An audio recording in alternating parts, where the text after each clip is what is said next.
From the network of the 1992 Olympic Winter Games, next, CBS Sports presents the National League Championship Series.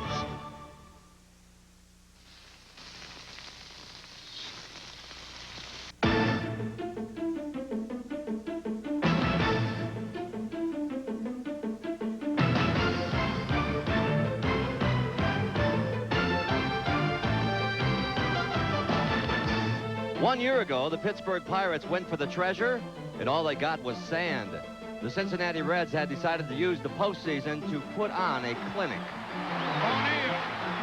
He is out at third base. In the end, it was the other guys who went on to glory.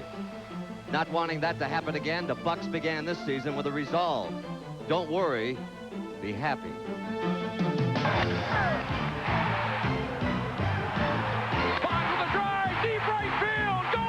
And before long, it was, nice try, fellas. See you next year. And how many of you gave Atlanta a chance to be here? Youthful, inexperienced, you said. But like a good racehorse, this club hung in there, and in the stretch run, won by a nose. Not many people bet this group, but in the end, the brave souls of Atlanta had the last laugh. What used to be called Traumahawks turned to Tomahawks. And the rest of us are believers.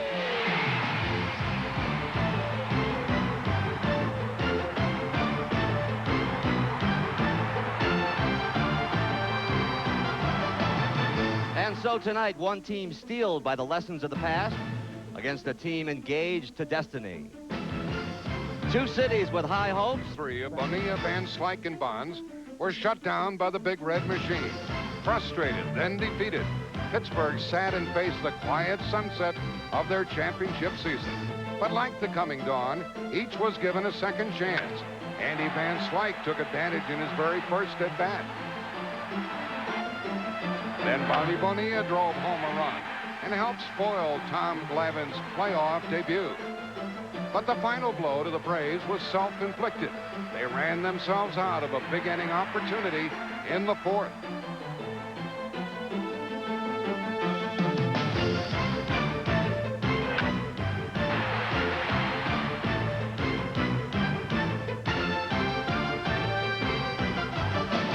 So tonight, manager Bobby Cox is one game down, pinning his hopes on a cool, steady left-hander, 21-year-old Steve Avery. It'll be his job to keep the Bucks on the bench, slow down the flag waving, and stop the dancing in Pittsburgh.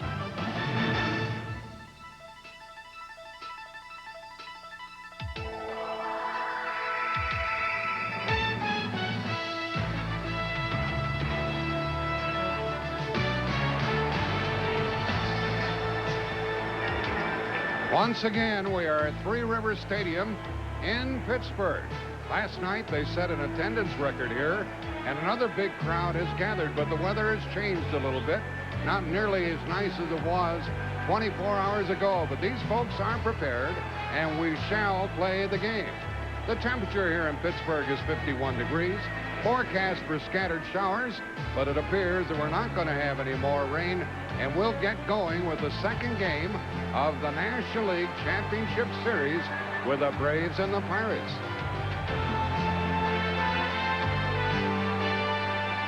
Good evening, everyone. Jack Buck with Tim McCarver. Last year, Tim, the folks became familiar with the Pirates, learned how good they were, and they reminded us again last night. However, this evening, they're up against a very, very tough left-handed pitcher. Well, I should say so. Steve Avery at 21, the youngest pitcher in the major leagues, and it's hard to believe that only 3 years ago he was pitching in high school in Taylor, Michigan. He's young, he's confident, he's tough, not brash, but confident and tough. And he kind of reminds you of this entire Atlanta team. He typifies the Atlanta ball club. I wonder if they fail to win and go home 0-2, how tough will they be at home? Well, talking to Bobby Cox before the game, obviously the Atlanta Braves want to go home 1-1. But if they go home 0-2, they realize they have a world of support in Atlanta, a national following, and I don't think they're that concerned about going back to Atlanta 0-2. And you folks in Atlanta are waiting for Saturday afternoon, aren't you? The pitchers are Steve Avery, opposed by another left-hander, Zane Smith. And Andrea Joyce is the other member of our telecasting crew, and she has more about young Steve Avery. Andrea? Well, Jack, you may be wondering about a 21-year-old state of mind just before his first playoff start. Well, Steve Avery laughed when I asked him if he was nervous about tonight. He said, hey, I just think this is fun. Avery believes if he's relaxed, his teammates will relax, and they do when he's up there.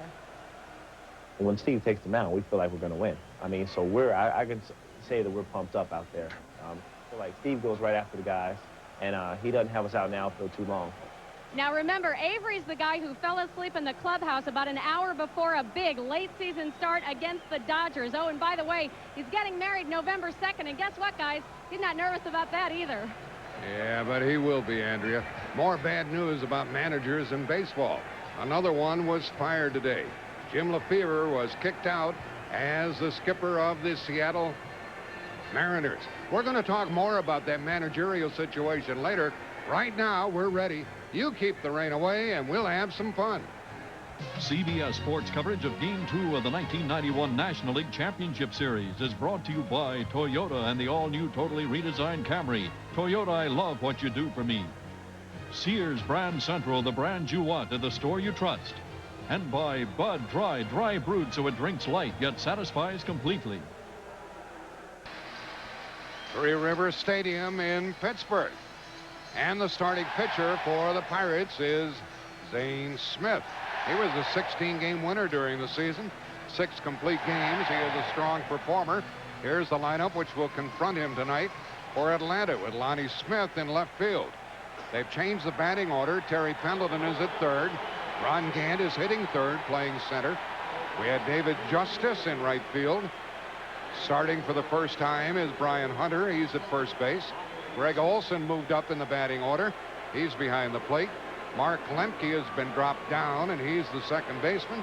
Rafael Belliard, the shortstop, and Steve Avery, a pretty good hitter, is batting in the number 9 spot. And to find defense behind Zane Smith, Barry Bonds in left field, Andy Van Slyke in center, both Gold Glovers, Bonilla in right, Steve Buechele at third base, Jay Bell at shortstop, Jose Chico leaned at second, Gary Reedus at first, and Don Slaught behind the plate.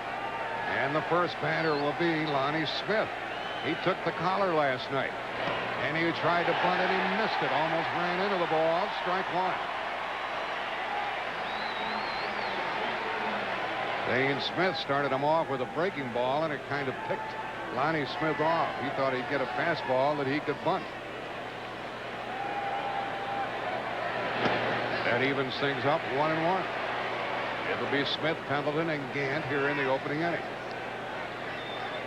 Lonnie crowds the plate and takes ball 2. Tonight's umpires are Frank Pulley behind the plate with Dana DeMuth, Eric Gregg, Bob Davidson, Bruce Fremming, and Doug Harvey. The first playoff for Dana DeMuth. 2-2 as it came straight back off the bat of Lonnie Smith against Zane Smith. Got to be a cause for concern for Ray Miller, the pitching coach. All of the pitches so far have been up in the strike zone from Smith. This one is popped up into right for Bonilla. That's the way this one starts. The ceremonial first pitch this evening was delivered by 17-year-old Scott May. He's the son of Milt May, the batting coach of the Pirates, and the grandson of Pinky May, who's down in San Antonio, a former big league player. A horrible car accident around Christmas of last year. It's going to take him about 18 months to fully recover, but he has made a rather dramatic comeback. Number 2 hitter for the Atlanta Braves is Terry Pendleton. Terry got a walk last night, but he was 0 for 3. Lonnie Smith is flying to right, and Zane Smith off to a good start, 1-1. Pendleton won the batting crown this year, hitting .319, won it by 1 point over Hal Morris in Cincinnati. There are the others: Tony Gwynn, Willie McGee, and Felix Jose. Pendleton takes ball 2. The interesting thing about the batting race in the National League this year, Hal Morris was up. He had gone 3 for 4, actually 3 for 3. And had he gotten a hit to his last at bat, he would have won the crown. A high chopper, and Chico leaned, gets to it, 2 up. Chico was waiting for an extremely high bounce, but he didn't get it. The ground crew did a good job of keeping this infield area dry. The outfielders are going to have to be on their toes when the ball hits that turf. It'll skip. 2 out for Ron Gant. Gant was 0 for 4 last night.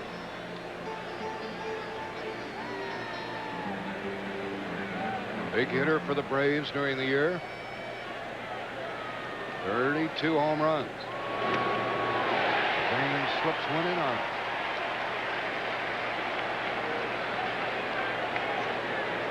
Atlanta went down to an order in the first inning last night. Unless Gant does something, yep, he's going to be out too.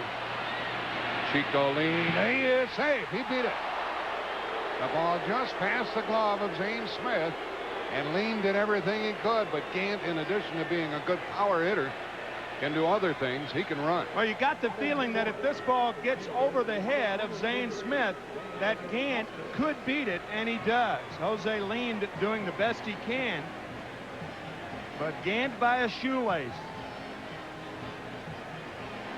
And the first base umpire, Dana DeMuth, had the close call and got it right. I shouldn't sound surprised when I say that. He got it right. 2 out and a runner on. The man allows David Justice to bat. He homered in the 9th inning last evening. Smith gets ahead. David Justice stands in there well against southpaw pitching, Tim. Actually, a better hitter for his career against left-handers. 277 against lefties, 274 against right-handers.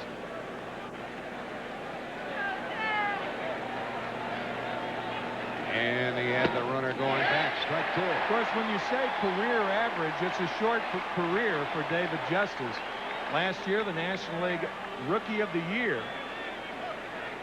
And I would imagine that Ron Gant will be off and running against Zane Smith, a pitcher that is easy to run on. 27 steals this year in 31 tries.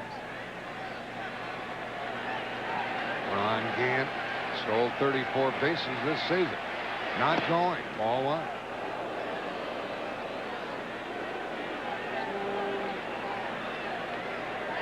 Zane Smith likes to work fast, but he does not have a good move to first base.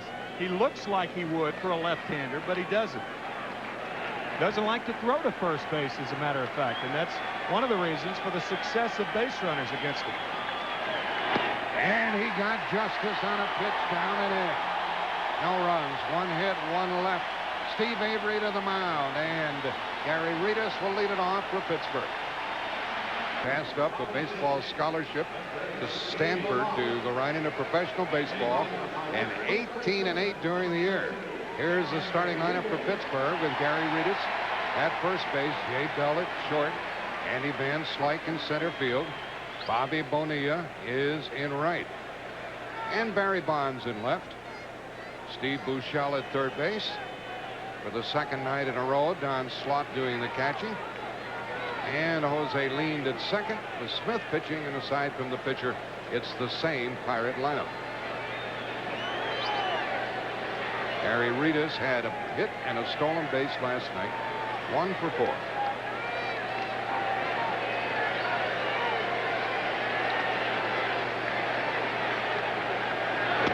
Ball 1 from the 6'4" left-hander Steve Avery. Fastball, changeup, and curveball from Avery in that order of excellence.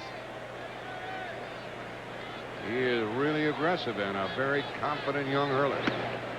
There's ball 2, and down the stretch he was really tough for Atlanta. He was unflappable. He won his last 5 games. Now he's behind Reedus, 2-0.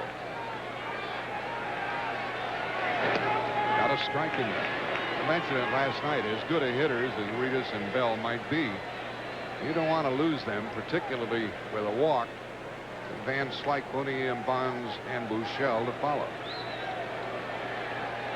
That's why Ritas and Bell got a lot of good pitches to hit. That makes the count 2-3-1. Ball in the dirt.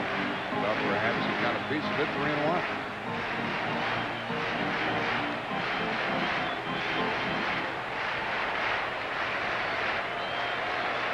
Where were you? What were you folks doing when you were 21 years old?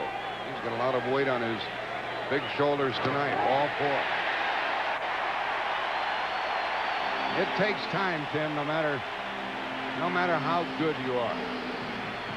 It takes time to settle into a situation like this. Well, Steve Avery, 3-11 last year, and interestingly, he is talking about how last year helped him. The third youngest starter in the League Championship Series. Only Brett Saberhagen and Fernando Valenzuela were younger to start a National League Championship Series ball game. Look for Bell to be bunting here. He's going to swing, and he took a strike. More often than not, when the Pirates get their leadoff man on, they have Bell bunting the ball, and he's very, very good in that department. Bell last night chipped in with a base hit, 1 for 3. And strike 2, so they disdain the bunt here in the first inning. We'll have to talk to Jim Leyland, the Pittsburgh manager, about that. He's getting a little bit away from his usual order of things, although against the left-hander, he frequently likes to let Bell have 16 home runs this season. Out of play. Still 0-2.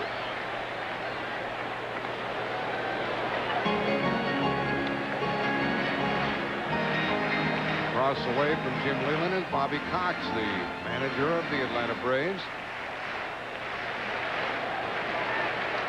And we'll see both managers giving signs throughout the evening.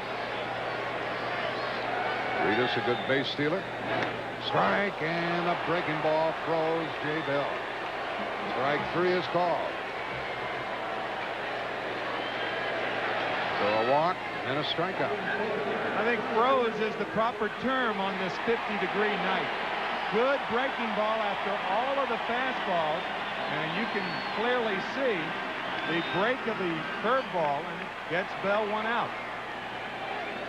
Now Andy Van Slyke, who had a home run and a double last night, and drove home 2 runs.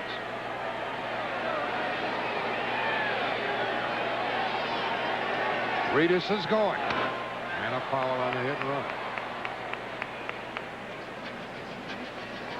Sometimes, Tim, a manager will put on a hit and run to help a left-handed hitter against the left-handed pitcher. Well, Andy Van Slyke is not normally a good hitter against left-handers. However, last night that he dispelled that notion with a home run his first time up off Tommy Glavine and a double later on in the game.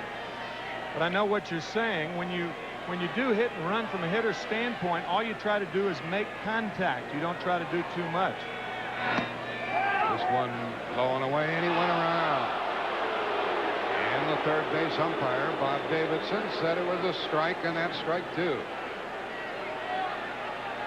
Well, let's look at it from this angle. He could have gone. It was close.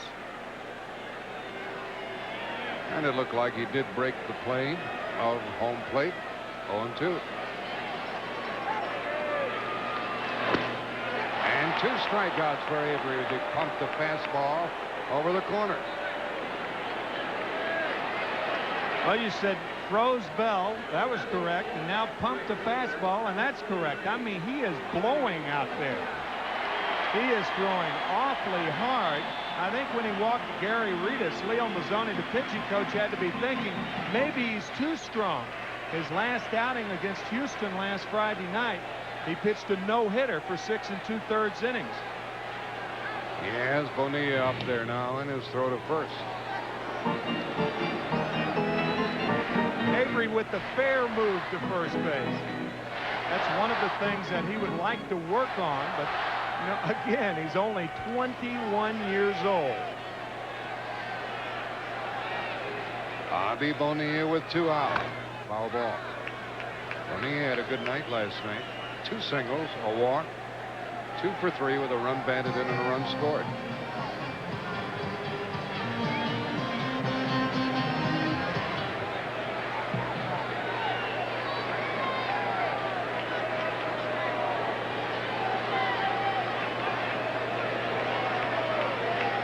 Hunter at first, 2 out.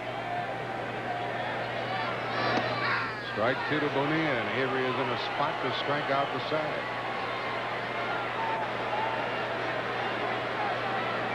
Avery, influenced a great deal by his father. He and his dad used to work on his pitching mechanics when he was 8 years old.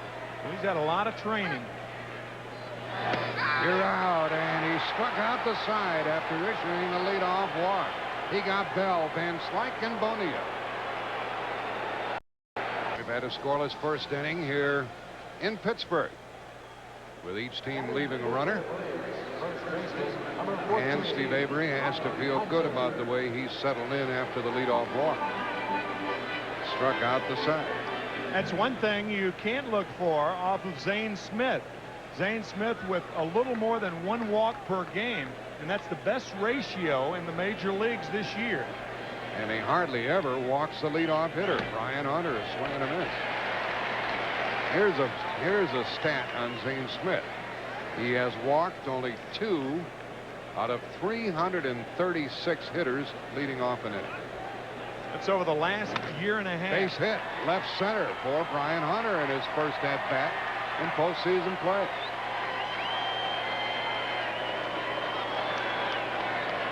Nothing to it, huh, Brian? First time up. Get ahead in the count and pop one to left center. Brian Hunter, a rookie. He started 31 games at first base this year, called up in early June, and used to platoon with Sid Bream. First at bat, first hit. And the batter now, Greg Olson. Olson caught last night, and he was 0 for 4.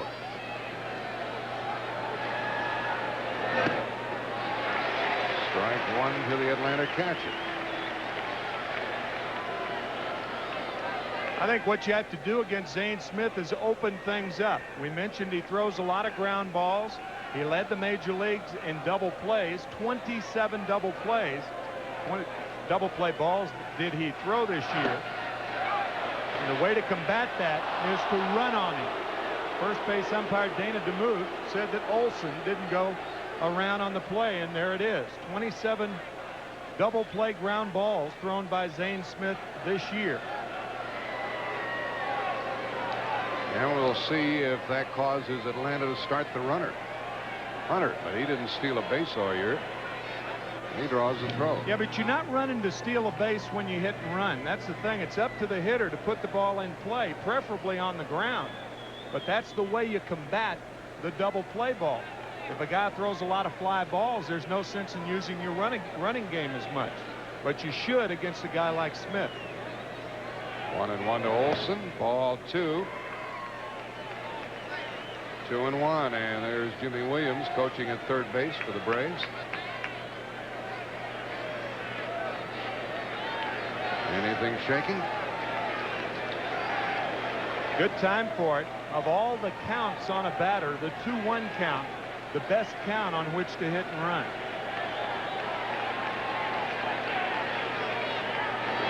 And a base hit to right. The runner has to stop at second as Bonilla comes up with it. Oh, the first 2 are on for the Braves, and they now have 3 hits. Had they been running, would have been different. Good piece of hitting by Greg Olson. Fastball away. He takes it away. Singling sharply to right field. It was hit so hard that Hunter prudently stops at second base. You can see from that vantage point why he did so. There's nobody out in the Atlanta second inning. And the Braves hope for something from Mark Lemke. Lemke moved down to the number 7 spot in the order after batting second last night. Was 0 for 4. Ball 1.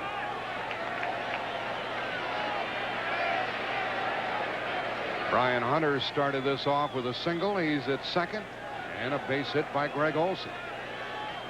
A little hitting room through short.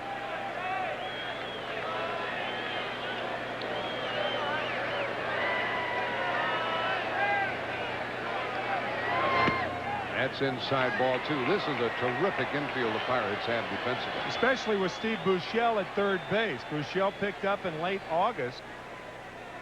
And you look around that infield, Jay Bell and Jose Leaned at second base. Gary Reedus, not a strong defensive player at first. He's about the only one in their defense that is less than average.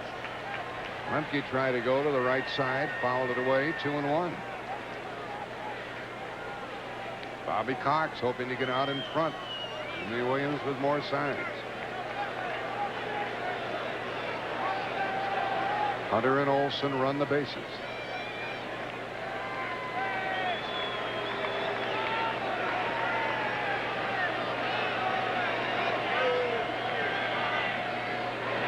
Lemke gets a hit. That's going to load the bases.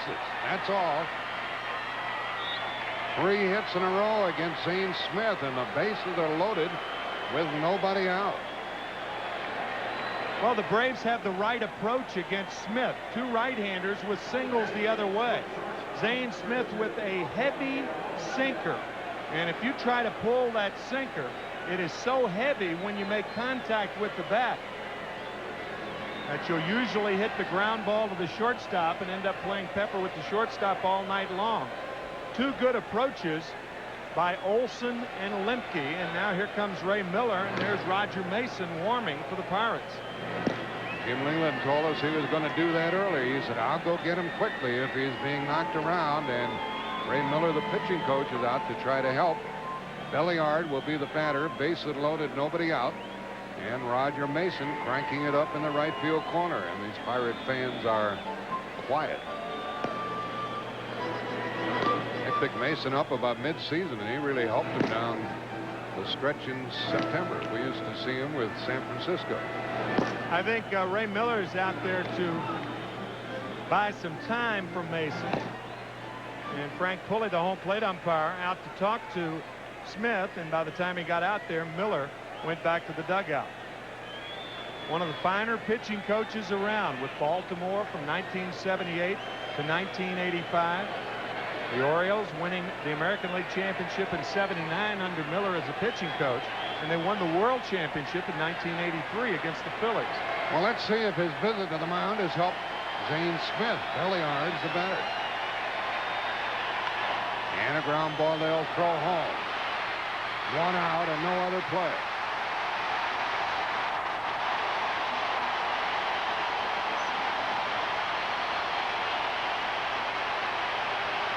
What does an infielder think in a situation like this? If you're the third baseman, you think if the ball is hit hard to me, I go to second. If it's hit softly, I go home. It's hit softly, and Buechele, one of the better third basemen around, makes the proper play. Look at the slide by Brian Hunter. He goes in to take out the catcher. You hear of a runner taking out a second baseman or a shortstop, but you saw then that runners can also take out catchers on potential double play balls. Steve Avery can swing the bat. He takes a strike, but that was a big out when Belliard hit into a force out. You saw Don Slott. We saw a Slott. He got the heck out of there, didn't he, Tim? Get out of the way, right? Because the ball wasn't hit that hard, and that gave the runner a chance to get on top of Slott. It was an onslaught. Avery drove in 2 runs during the year. And strike 2 on the foul ball. He had 17 hits, but only 2 RBIs.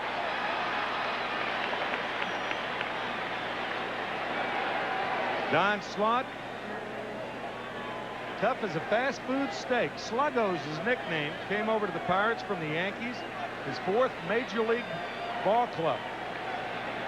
Zane Smith trying to wriggle off the hook here in the second. Low, ball 1, 1 and 2. That was a big out when they got Belliard. Over at third base, it's Olson. Down at second, it's Lemke, and at first base on the fielder's choice, Belliard. With 1 out. 2 out.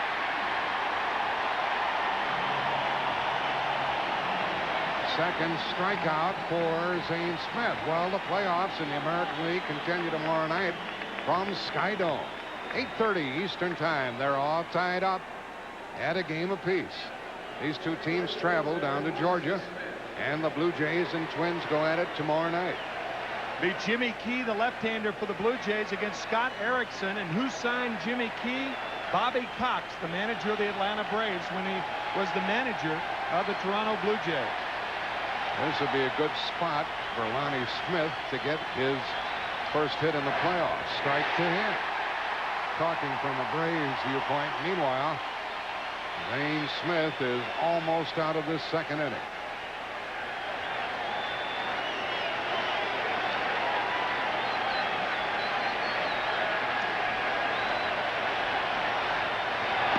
One and one.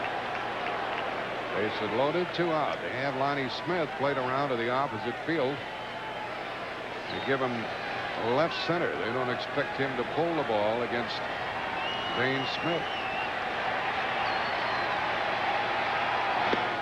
That's low, and that's ball 2. Postseason competition is nothing new for Lonnie Smith.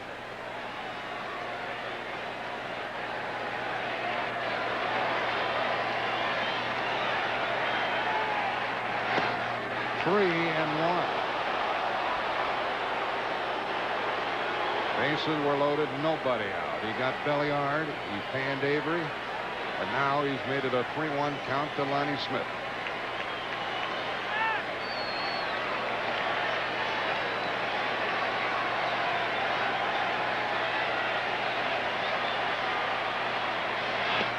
Three and two.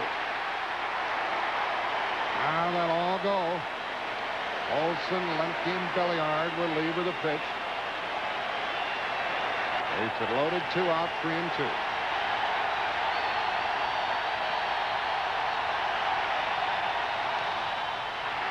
Bell will go to first. And the inning's over. The Braves have left 4.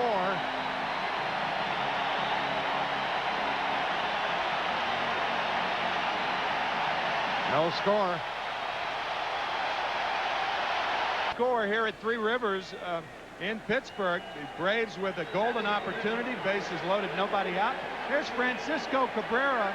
He runs out in from the bullpen every time a pitcher needs to be warmed up. And look, he's got 2 gloves in his back pocket, and he's got a glove on his left hand. That's 3 gloves for only 2 hands. He's cold. He's shivering down there in the bullpen. Here we go into the home half of the second inning, and Barry Bonds is up in strike 1 from Steve Avery.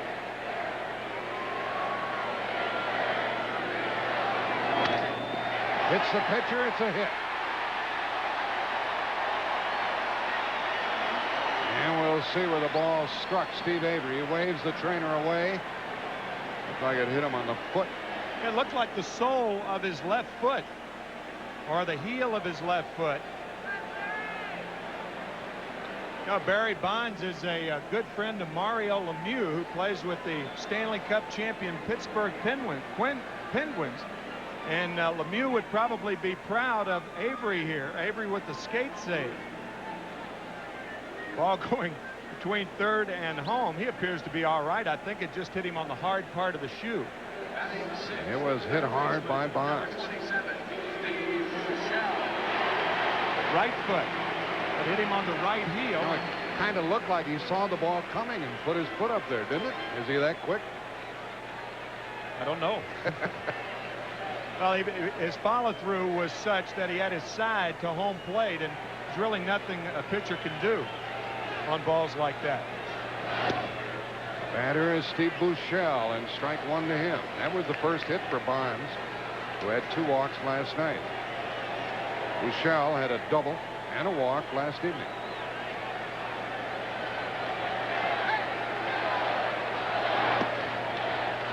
One ball, 1 strike. Atlanta Braves have squandered 4 hits. Bonds just got the first hit for Pittsburgh.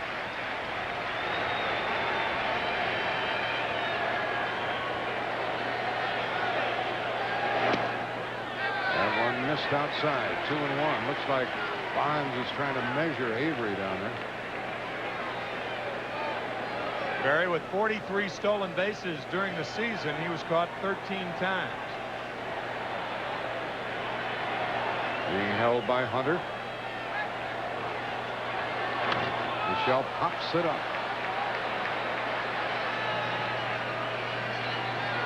Hunter makes the catch. Andrea Joyce has an interesting visitor. Well, Jack, as you mentioned earlier, no one knows Avery's mechanics better than his dad, Ken Avery. How does he look out there to you so far? Super. He's super.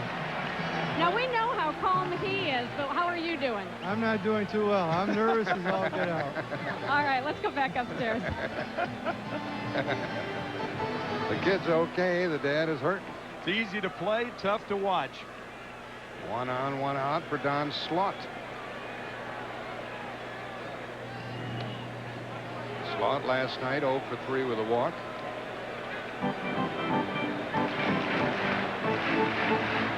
What a base runner looks for is for that right leg to go behind the left leg.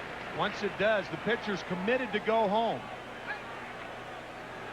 A pitch out and nothing happened. Ball 1 to Slaught. When a pitcher does that, takes the right leg behind the left leg and doesn't go home, it's a balk. That is one of the things that constitutes a balk by a left-handed pitcher. We saw Gene Lamont coaching at third. There goes Barnes. And a foul. Evens the count 1-1. Barnes got a great jump. He had the left-hander really measured. All good base stealers generate speed early. And Barry Bonds, no exception. All of the great ones with big thighs. Ricky Henderson, Lou Brock, Maury Wills. Acceleration early. Leadoff single by Bonds. He's there with 1 out. There he goes again. Olson's throw is too late.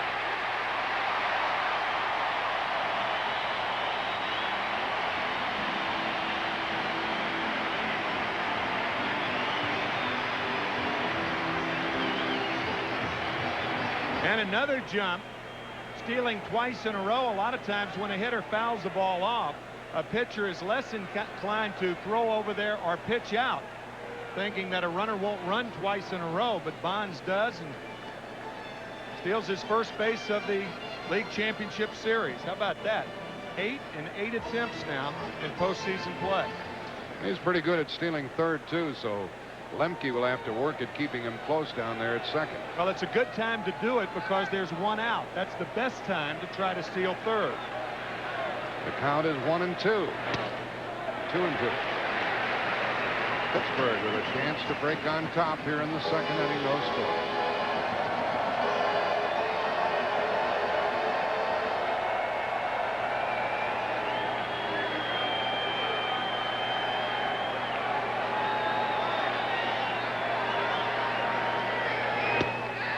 The strikeout comes at a fine moment for the Atlanta pitcher. He has fanned 4 now. Slaught still looking for his first hit. And the number 8 hitter for the Pirates is coming up. Jose Lean. They call him Chico. Runner at second. 2 out.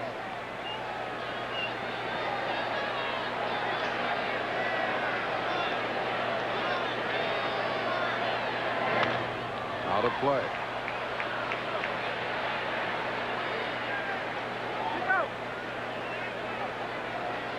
With 2 outs and a runner at second base, infielders are reminded that if they can't make a play on the ball, to dive for it and at least keep it in the infield. That way you prevent the runner from second from scoring. Lean had an RBI last night. Spin move by Avery.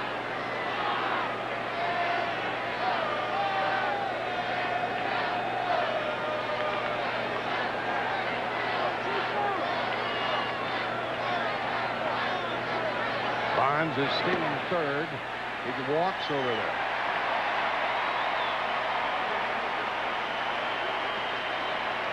But now strike 2 on the batter with 2 out. It's less important to steal third with 2 outs than it is with 1 out. But Bonds, with that tremendous acceleration and jump at second base, now 9 for 9 in postseason play. Back to the pitcher with a good play, and we have a scoreless 2 innings here at Three Rivers Stadium. Pittsburgh has left 2.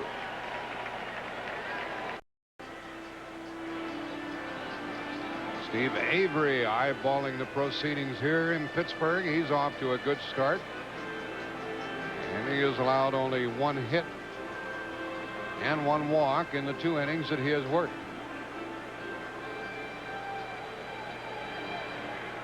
Terry Pendleton leads it off. And Terry could be, we mentioned last night, he could be the MVP this year. Signed as a free agent by Atlanta before the season, along with Sid Bream and Rafael Belliard. Leading the National League in hitting. He led the all fielders at third base in chances and double plays. The thing about Pendleton, you know, not only the MVP award, but the Comeback Player of the Year award, maybe the Comeback Player of the Century award.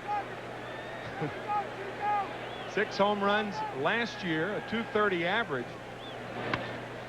That ball will be caught by Lean. So Pendleton, from last year to this year, raised his average 89 points and hit 16 more home runs. That is the best of all major leaguers. That increase in his batting average by at least 80 points and his home run total by at least 15. Only Al Simmons in 1924 came as close. From 24 to 25, he raised his average 76 points and his home runs by 16. So Pendleton could be the Comeback Player of the Century. He certainly qualifies for this year. Here's Ron Gant with 1 out. And a strike to him. Gant got a base hit his first time, and Pendleton, by the way, is 0 for 5 here in the postseason.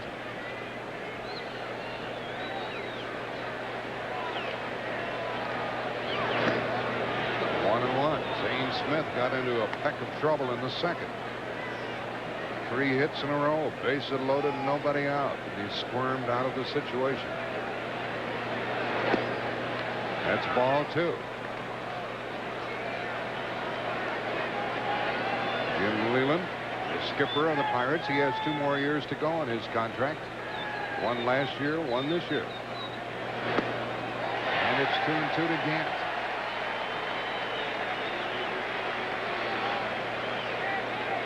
Gant, a good inside hitter, takes this tailing fastball right on the corner. And he looks back at Frank Pulley. It was close. Pulley will ring you up. You got to be a swinger in the National League when he's umpiring behind the plate. Slaught wanted another fastball inside, and Zane Smith stared him off. Some people like to shake their catcher off. Others will just stare him off until they get the sign they want. Breaking ball, and he held up, and the ball hit him on the foot. The ball hit him on the foot. First of all, the first base umpire said no, he didn't swing.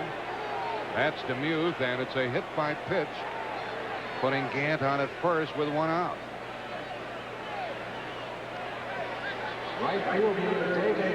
One of those 58-foot curveballs. Don Slaught thought he went around on the play. The ball comes up and hits him, and it doesn't matter, of course, whether it hit the ground first or not. So Ron Gant hit by a pitch. He goes to first with 1 out. And the batter, David Justice. He hit a towering home run last night. Big swing, strike 1.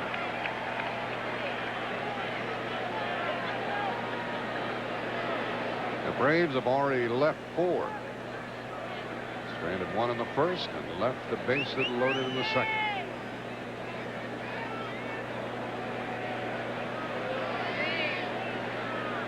There goes Gant. He is safe. Down to second with 1 out. Well, both clubs doing some running this evening. Tremendous jump by Gant. You can see he had 4 steps before Slaught had the ball, and an easy steal of second by Gant. Gann, with 34 during the season, has his first of the series here. We talked about it before, Tim. The strategy against Zane Smith is run if you get a chance.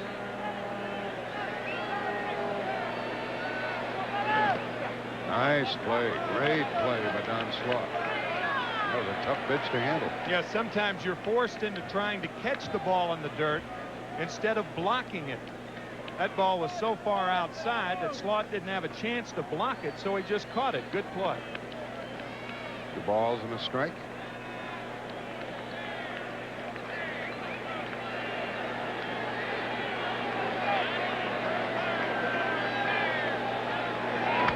Out of play, and it's 2-2. And a good play by a spectator. Sign him up. Can he hit? Can he run? 2-2 to David. Pittsburgh got in front last night on the Van Slyke home run, and they were never caught. 5-1 the score.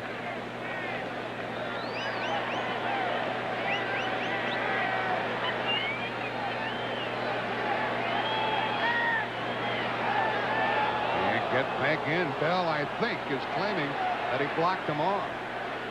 He's claiming that he blocked him off, but Gant got back in there. Well, infielders can block off runners when they dive back hand first, because you don't have to worry about the spikes. Watch Bell, the daylight play, and Bell is claiming, and that's a pretty good point by Bell, because I think Gant tried to rearrange his hand on the bag, and it came off the bag. Now Justice strikes out for the second out. We'll take another look at that play at second base. The throw was there. Now Gann had it back in there initially, but look at the knee of Bell and watch the hand come off the bag. He was out, and Bell wanted the call, and Eric Gregg didn't give it to him. Well, he was out, but he's safe again. Runner at second, 2 out. And the batter is Brian Hunter, who singled his first time.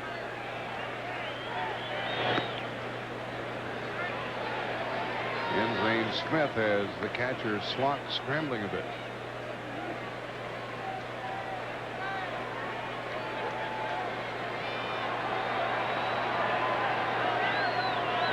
There's a runner trying to steal third, and they ignore him. And a swinging strike 1.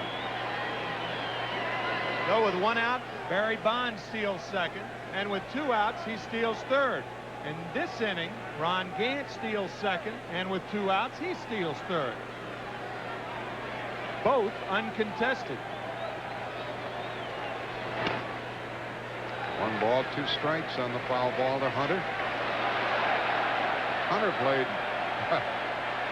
and was a little bit overzealous trying to get that foul ball. Hunter spent the entire 1990 season in the minor leagues. A couple of injuries, they brought him up. He's performed well at first base. Listed as an outfielder.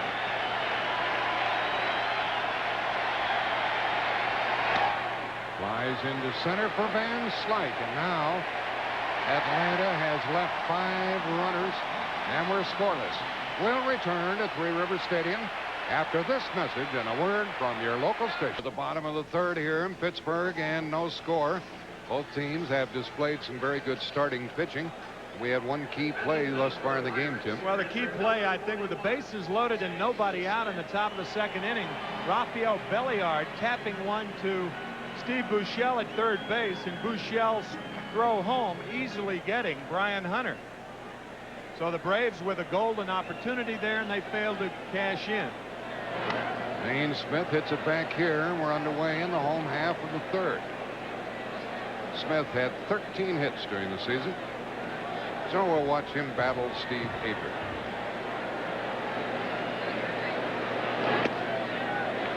His knees buckled a little bit with that pitch, 1-1.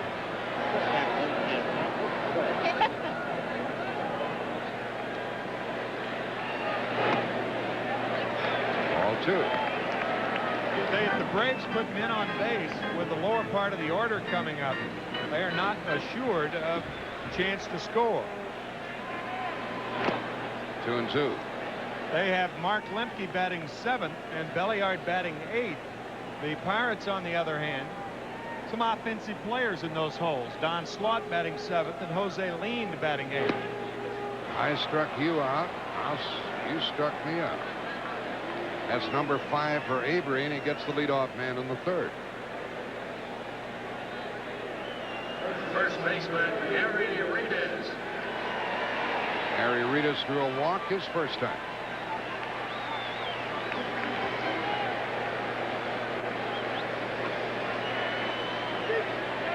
Reedus used to be with Cincinnati, then he went to the American League, to the White Sox, came over here to Pittsburgh. Strike to him. Terry Pendleton at 3rd. He's about even with the base because of the bunt threat from Reedus.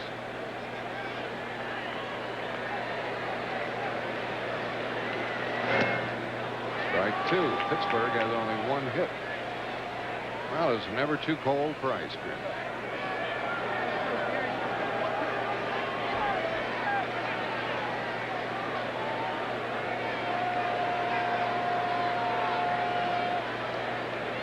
Avery has 5 strikeouts, and he pops Reedus up. Hunter takes care of that fair ball. 2 out. The American Leaguers go at it tomorrow night in Skydome at Toronto. 8:30 Eastern Time. They're all deadlocked at a game apiece. Scott Erickson against Jimmy Key, a couple of big winners. Who's going to win the 3rd game of that series? It's been a good one. Good one thus far. 5-2, 5-4.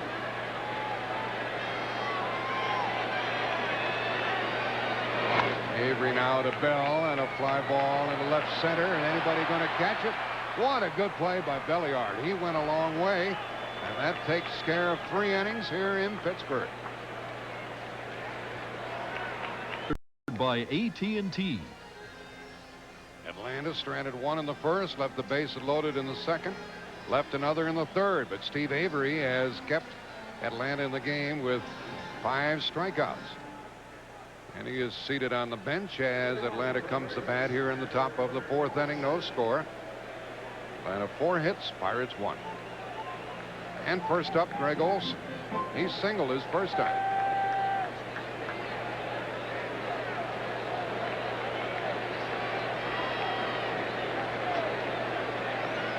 Zane Smith has allowed 4 hits, and he has hit a batter. No walks. Foul ball out of play. And that ball carried into deep left. Olson hit a half-dozen home runs during the season.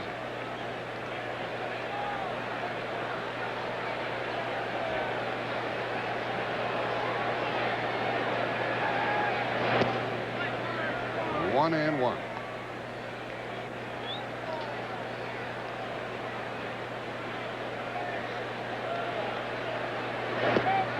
Ball 2.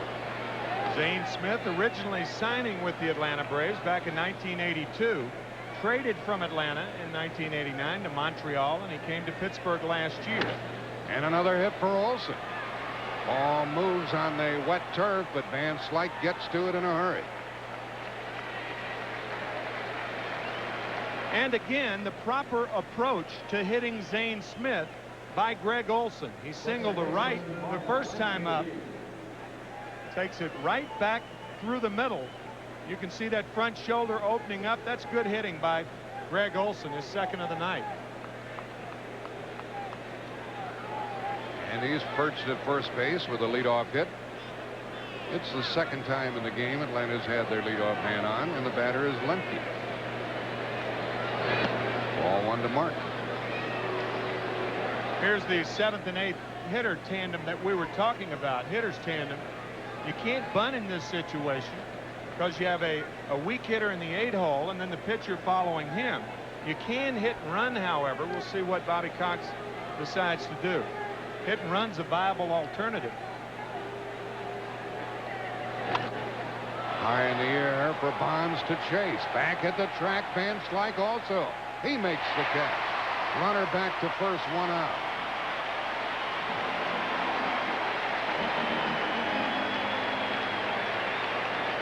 It is tough to get the ball past those two. Mark Lemke, with only 2 home runs on the season, puts a charge in this one. But we were talking about it last night. If that ball has an arc in it, Van Slyke and Bonds will track it down if it's in the ballpark. So Olson's at first with 1 out, and they play behind him down there. The batter, Belliard. Belliard was up with the bases loaded, nobody out in the second. Reached on the fielder's choice, hit into a force out, and they call a strike on Belliard. Frank Pulley put up the left hand, then the right hand.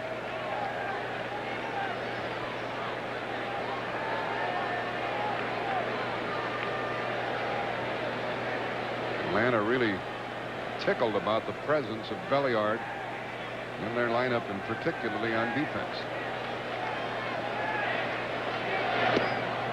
That's off the plate, 1-1. Not going to hit a lot, but he hit enough this year, batting .249.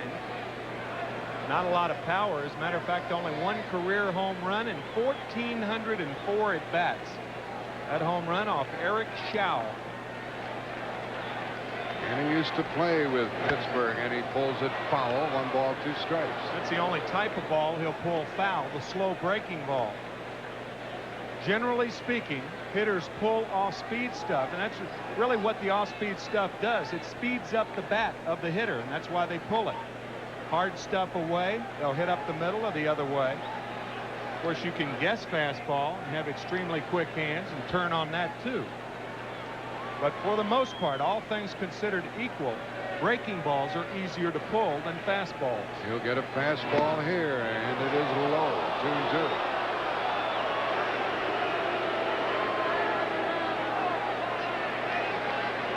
See Don Slaught sitting inside, and he had to go inside, and that ball was inside. Looked a little closer initially, but that replay showed it clearly inside. Is Atlanta going to strand another? They have left 5, and they have 1 on, 1 out. Inside again to Belliard. And the crowd's trying to help Frank Pulley, the umpire.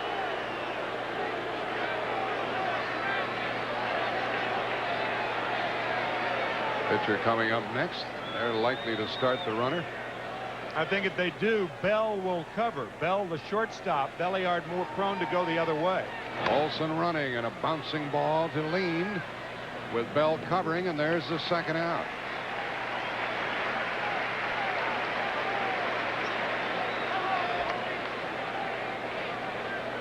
See, Belliard more apt to hit the ball to the right side, and that determines who's going to cover.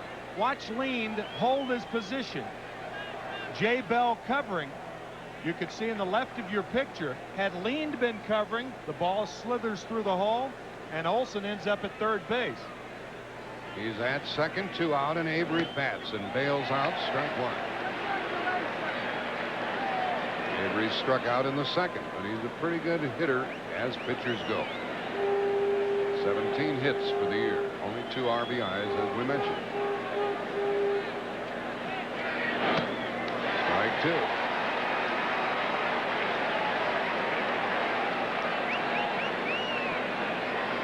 Avery hitting .511 as a senior. In high school. Yeah. In high school. Played in the outfield when he didn't pitch. Right. 8 home runs. He's gone on the outside corner. 3 strikeouts for Zane Smith, and we're still scoreless. Last night's game, one of the big plays, Doug Drabek batting with 2 outs and a runner at 2nd base. The Pirates up 4-0, and he hits this ball over the head of Ron Gant, the center fielder. Good news for the Pirates. The bad news was right before he got to 2nd base, Doug Drabek slightly pulled his left hamstring, and he is on the shelf for the time being.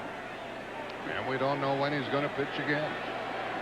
The batter is Van Slyke. Fanned his first time. 1-1 the count. The trainer, Kent Biggerstaff, says 50-50 about pitching in his next turn. The manager, Jim Leland, is not quite so sure.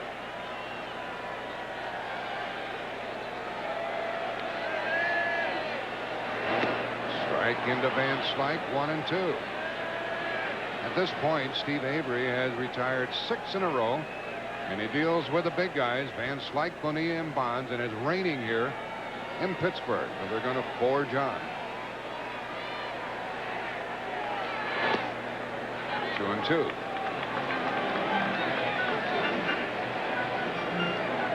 In the first game last night, Van Slyke, a home run, 2 RBIs. Bonilla had 2 hits and a run batted in. Bonds, who has a hit tonight, had 2 walks last night, so they're contributing in the middle of the batting order. Still 2-2 to Andy.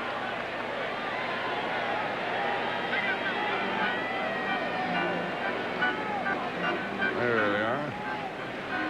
Little amateur artwork.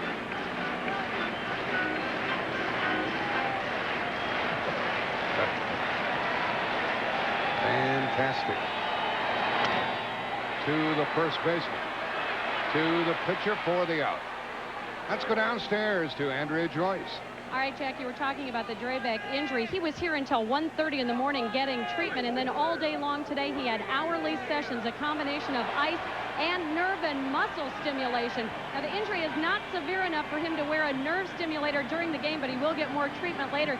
You mentioned the trainer, Kent Biggerstaff, the 50-50 chance of starting on Monday. Well, he says he feels good, though, because they did get to that injury and get it under control early. Back to you guys.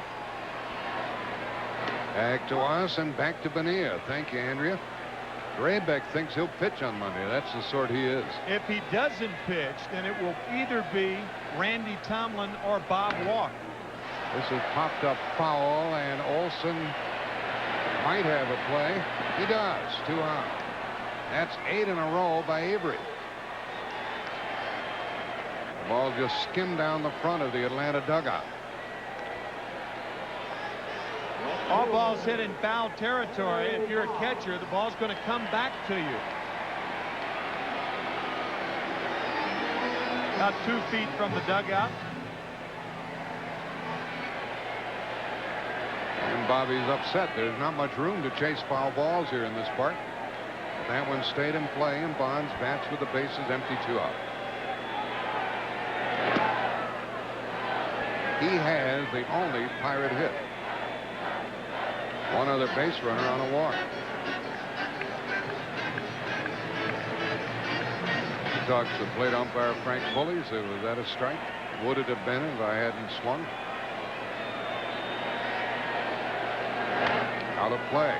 Well, because of the weather, we're unable to have the SeaWorld blimp Shamu here to show you the overhead shots tonight, but we shall do so in the future. Meanwhile, a reminder to visit SeaWorld, a very entertaining and educational location. We appreciate the use of Shamu. The whales go south when it gets cold. We mentioned it's about 50 degrees, so Shamu may be down near the Sea of Cortez, near Baja now. Remember where they go? Or over in Maui. Yeah. Maui? Yeah, right. 1-2 to Bond. It is raining here. 2-2. Always impressed with the control of the strike zone by Barry Bonds, for a fellow who swings as hard as he does. 107 walks this year. And ball 3-2. Avery got Van Slyke, got Bonilla, and he's trying to get one of the killer bees, Barry Bonds.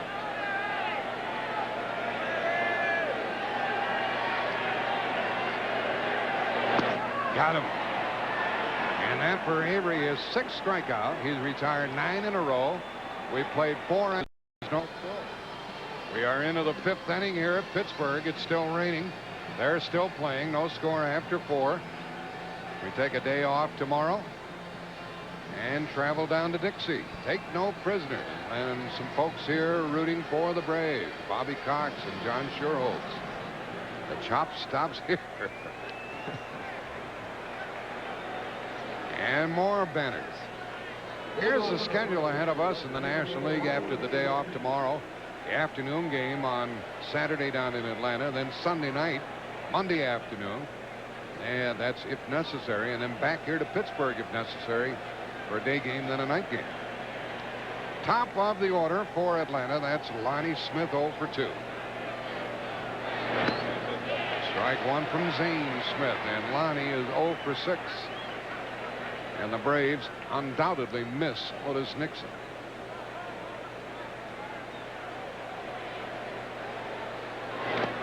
Strike 2 and a foul ball. That's the all-around play of Nixon, having perhaps his finest year. Not perhaps, definitely his finest year. You miss his defense, you miss his base running, but Lonnie Smith did a fine job at the end of the season replacing Nixon. Lonnie takes ball 1. Otis Nixon was going to win the stolen base title. He was suspended, and Marquise Grissom won it. And Marquise was injured at the tail end of the season, and we hope that he recovers well during the offseason. 2-2 to the leadoff man. Lonnie left the bases loaded in the second when he grounded out. 3-2. He frequently walks into pitches, as he almost did there. Now, Jim Leland telling us exactly how important Lonnie Smith is to this Atlanta Brave ball club. Key man to get out. Little roller for Zane Smith to handle. 1 out. Speaking of Leland, some people consider him the best manager top to bottom in the National League, if not the major leagues. Here's a guy 7 years in the minor leagues as a player. Only 7 years. He never played in the big leagues. He managed for 12 years in the Detroit Tiger chain, and he was offered a job by the White Sox and Tony La Russa in 1982. And he ended up there in 83. You saw him directing his third baseman, Buechele, telling him to play a little deeper. Terry Pendleton, the batter. Terry hasn't started to hit. Strike 1. Leland tells the story of calling Sparky Anderson, then and now the manager of the Detroit Tigers, asking him. He said, I've got a deal where I can go to the big leagues. The White Sox have offered me a job. I'm a loyal guy. If you give me a job in the big leagues, I'll stay with Detroit. Sparky said, I've already got the coaches set for the 83 season. So Leland goes with La Russa, and sure enough, the White Sox are in the playoffs in 1983. Third base coach, and a good one, and he became the manager of the Pirates in 1986, and what a job he's done. Outside to Pendleton. 3-1 the count as he bats with 1 out. 5 hits for Atlanta, only 1 for Pittsburgh. And the Braves have left 6. They've had men on base in each inning. 3-2. Pendleton appears to act as though he missed his pitch right there. It's 3-2. Lane Smith has allowed 15 home runs this season.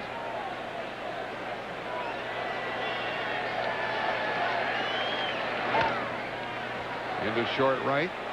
Bonilla gets there. Good play on the wet turf by a sliding Bonilla.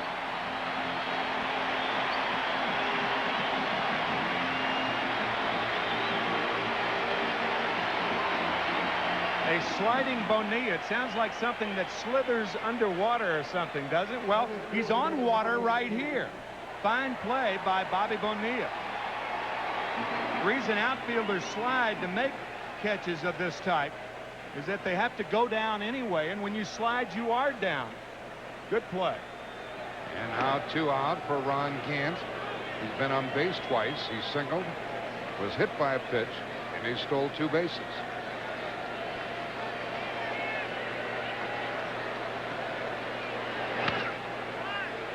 Buechele with a groove throw, and the inning is over. So Pittsburgh bats in the home half of the 5th. Still scoreless.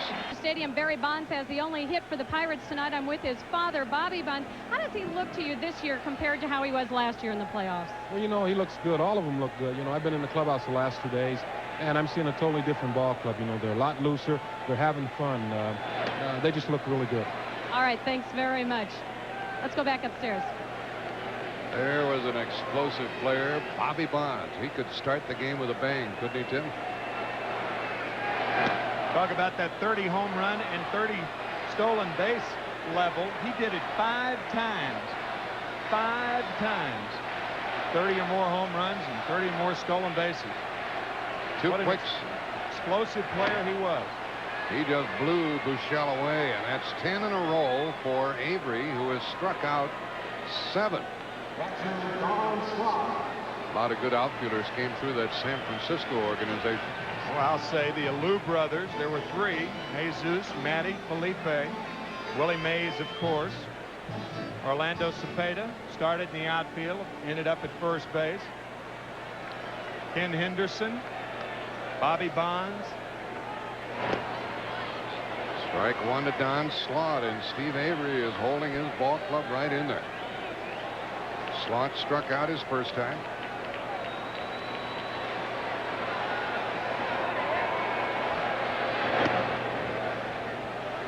And he's trying for his first hit in the playoff. Avery drafted in 1988. He was the 3rd player drafted in the country. These Pirate hitters can't catch up with him. Nope. Asked Pat Corrales who he reminded him of, and he said Steve Carlton back in 1966 when he broke in with the Cardinals. Pretty good comparison. And good company. Slaught in the hole. Just got a piece of it. In 1988, it was an interesting draft crop for the major league clubs. Andy Bennis was the first player drafted. He's with San Diego. Mark Lewis was the 2nd player drafted. He's with Cleveland. Greg Olson, not the Greg Olson in this game, but the reliever for Baltimore, was 4th. Jim Abbott was 8th. To the second baseman. Lemke, 2 out, 11 in a row. 11 in a row by Steve Avery. Second baseman, Jose. Here's what he has done thus far in the game. 1 walk, 7 strikeouts.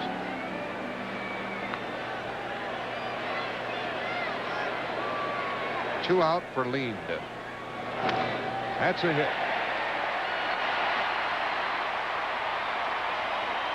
And that's an important hit for the Pirates. Are the number 8 hitter. Yeah, I know what you're driving at, because that clears the pitcher, Zane Smith. So at least Gary Reedus can lead off the 6th inning. Jose Lind jammed on the pitch. Belly art jumping, but can't come up with it. Only the 2nd hit of the night for the Pirates. Second hit, 3rd base runner, and it stops a streak of 11 in a row retired by the lefty. Now Zane Smith, who fanned his first time. Lind won't be going anywhere off first. Strike 1 to the screen. That's one of those types of hits that may not produce a run, and probably won't, because Avery against Smith, a good matchup. But it produces a good situation for the Pirates with the leadoff batter, Gary Reedus, coming up first in the 6th inning. 1 ball, 1 strike. His plate umpire, Frank Pulley, keeps things moving. He bumps up that right hand when it's around the plate. A little more liberal than Doug Harvey, who worked behind the dish last night. 1-2.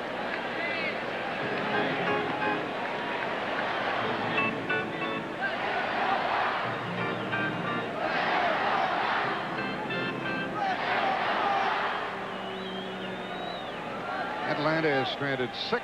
Pittsburgh has left 2. 2-2 the count. Folks are taking on the ice cream here tonight. There's a good Pirate fan. Hopes to play on this field someday, I'll bet. To the shortstop. Force out. And now the Pirates have left 3, and we're still scoreless after 5. We'll return to Three Rivers Stadium after this message and a word from your local station. Zane Smith and Steve Avery are doing their thing, and we're scoreless after 5. The Pittsburgh Steelers worked out here at Three Rivers Stadium earlier today, and it leads us to a story about Bo Jackson. Bo flunked his physical today. We'll tell you about that after we mention The NFL on CBS Sunday. Undefeated New Orleans 5-0 against the Eagles. Phoenix travels to Minnesota. And the 4 o'clock game with the Atlanta Falcons at San Francisco, where the 49ers have lost Joe Montana for the season. It all starts with the NFL today at 12:30 Eastern. Bo Jackson failed his physical. He's out for this year with regard to the football season. Aldo Casal, the executive of the Los Angeles Raiders, said that their doctors do not believe that Bo will ever play football again. Bo's doctor has not closed the door. This is David Justice leading off.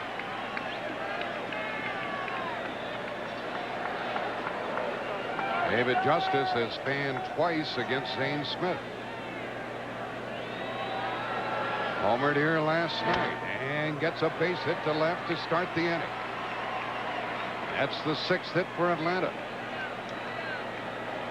That's that inside-out swing where a batter drags the bat head across the strike zone. Watch, the pitch is in on Justice. See that little inside-out swing.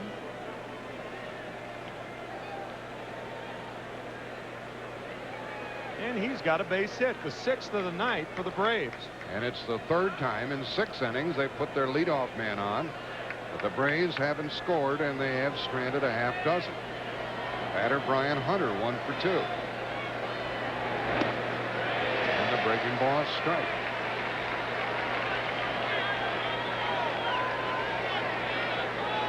He did a whale of a job this year for the Braves. Jimmy Williams giving the signs.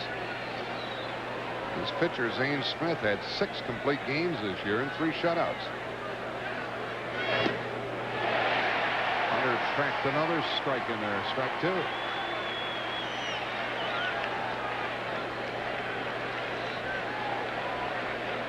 Well, it was a 2-strike count on Justice when he fought a pitch off and got a base hit. And on 2 to Hunter.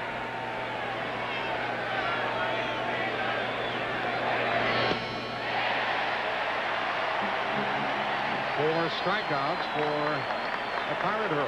Last night, the Atlanta Braves had a much different lineup. This was game 1. Lemke batting 2nd. Sid Bream in the game. Greg Olson batting 7th. But tonight, it's different as Pendleton moves to the number 2 hole. Gann hitting number 3. Brian Hunter is in the game. And Olson and Lemke batting 6th and 7th. That bottom part of the order is not a strong offensive part of the order, even though Olson has 2 hits. He's 2 for 2. He is, and he's up with 1 on, 1 out.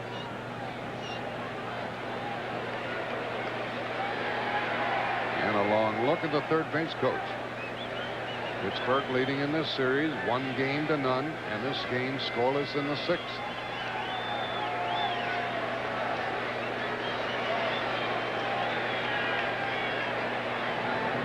Atlanta's stolen 2 bases tonight, both by Ron Gant, to no avail. And Bobby Cox in the dugout giving the signs to Williams, who relays them to the batter and the runner.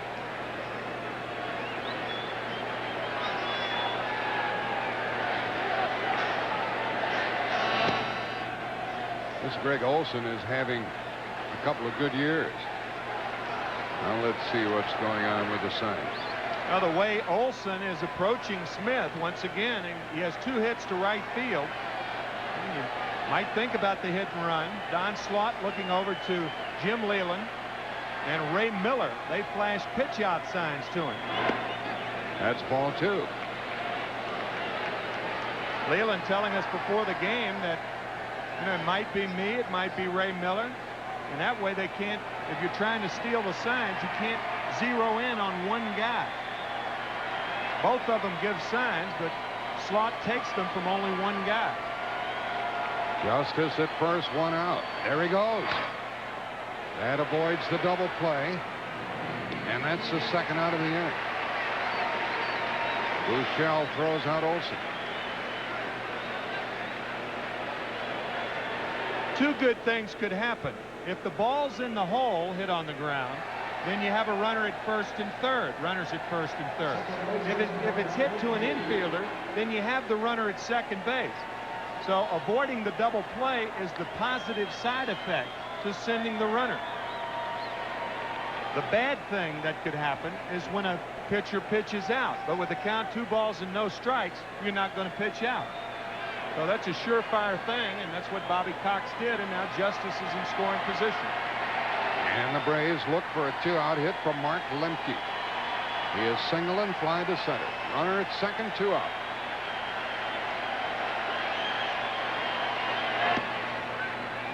And ball 1. And don't be too sure that the runner will score on a base hit. Bonds in left and Van Slyke in center have terrific throwing arms. 1 ball, 1 strike. So if you're the runner at second base, what you do, you have to cheat somewhere. Justice is an average runner, maybe a little above average. So by cheating, I mean taking a farther lead off of second base and getting a better jump. And that negates the throwing arms of Bonds and Van Slyke. But now Lemke's in the hole, 1 and 2. And this Pittsburgh crowd loves it. And if they fail to get Justice home, that will be 7 men left on for Atlanta.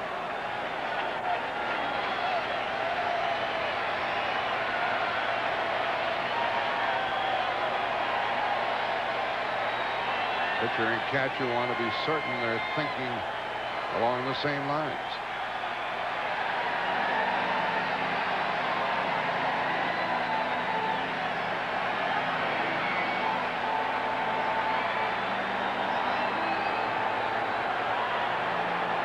Jim Leyland talking to Gene Lamont, the third base coach.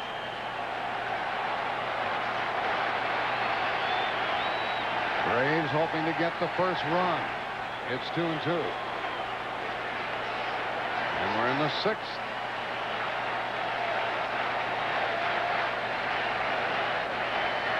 Justice started the inning with a single. He's at second, 2 out. And a full count, 3 and 2. The number 8 hitter, Belliard, is due up next.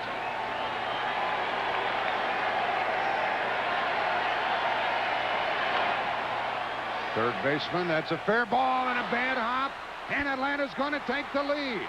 A bad hop base hit, the runner going for second. He is safe at second base.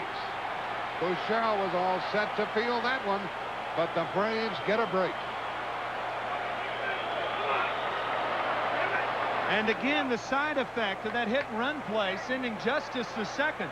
It looked like Buechele thought that he had a shot at Justice, and he may have tried to tag him before he caught the ball. I think he was going to tag Justice. You're right. And he went down before the ball was there. He figured he didn't have a chance on Olson, but what he did after the ball got by him proves that he was going to try to tag Justice. The ball takes a bad hop, and remember we were talking about knocking the ball down. Well, Buechele fails to do that, and the Braves are on the board. It's a hit. It's an RBI double for Lemke. That was a tough call for the official scorer. They're going to walk Belliard. I think in addition to what you said, Tim, the ball jumped on him a little bit toward the foul line. It did. There were 2 things bad that was happening to Buechele then. He was trying to come down with the glove when the ball was taking a bad hop up. That's a bad combination. And the reason he was trying to come down with the glove was to tag Justice, thinking that he had no play on Lemke. Now the walk to Belliard. 2 on, 2 out. Buechele with only 3 errors in the American League in 111 games this year, an American League record. And the ball taking a bad hop, the glove going down, and the ball going up.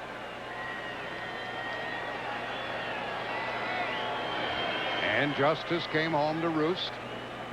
And the hitter, Lemke, ends up at second base. Now they've walked Belliard. And Avery, who has struck out twice, could help himself.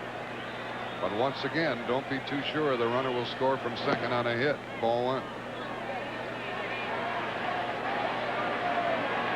Lemke at second base with the RBI double. And Belliard with a walk at first, 2 out. 1 ball, strike.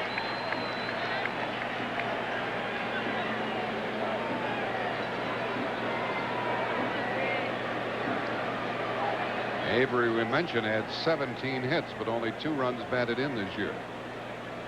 And he's in the hole now and in danger of striking out for the 3rd time.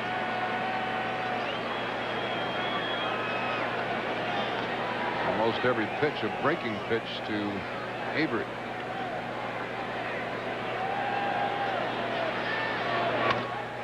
Pops it to the short center for Van Slyke, and he got there. Boy, he's good. So Atlanta leads 2 more. They've left 8, but they've taken the lead 1-0 in the middle of the 6th. Atlanta, you have seen what happened at one corner, the third base bag. The 3-2 curveball to Mark Lemke.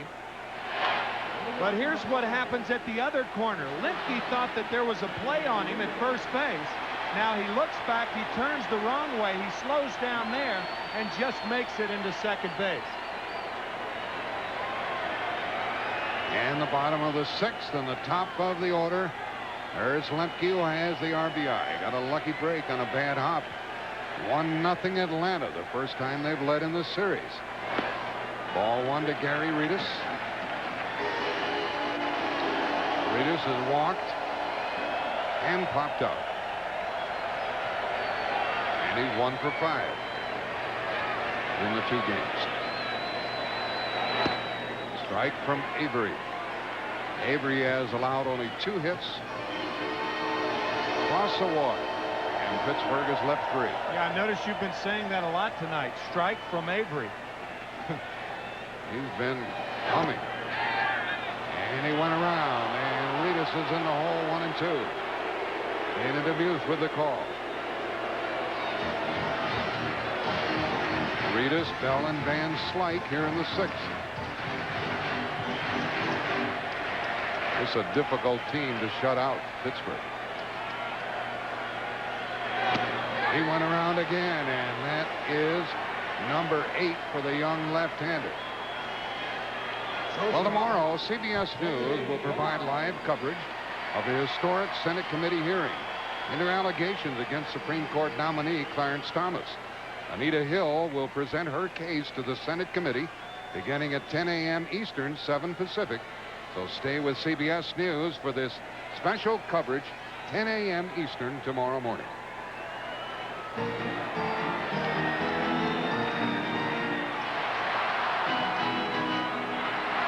You mentioned Atlanta with a 1-0 lead. The first time they have led in the series. The Atlanta Braves have not won a postseason game, or the Braves, including Milwaukee, have not won a postseason game since 1958. They have lost 10 straight postseason games. 1 year with Milwaukee, the series in 1958 against the Yankees, when the Yankees won the last 3. And then the Braves were swept in Atlanta, 1969 by the Mets, 1982 by the Cardinals, and they lost last night. So if they lose tonight, they could tie the all-time record held by the Philadelphia Phillies for most consecutive losses in postseason play. They don't want to do that. No, they don't. No. A strike to Bell makes it 2 balls and a strike to Jay. He is fanned. He is popped out. And he's 1 for 5. Folks in Atlanta have their fingers crossed now. Bell has the count evened up 2 and 2. And you folks are watching a terrific young pitcher, 21-year-old Steve Avery. He won 18 this year, and he is holding 4th at this moment. That ball is foul, and it stays 2 and 2.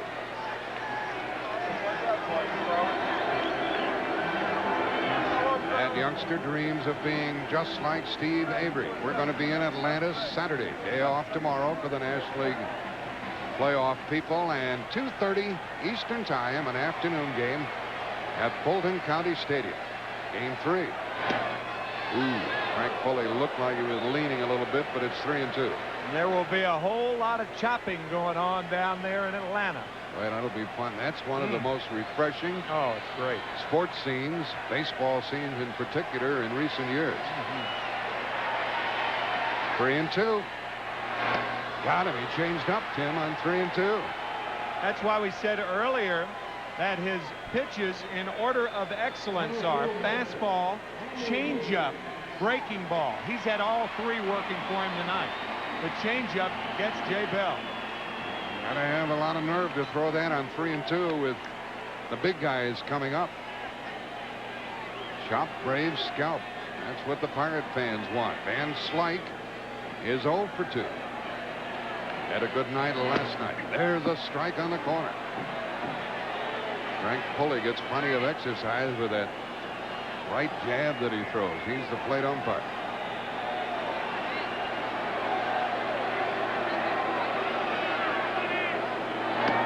There's another one. Strike 2 from Avery.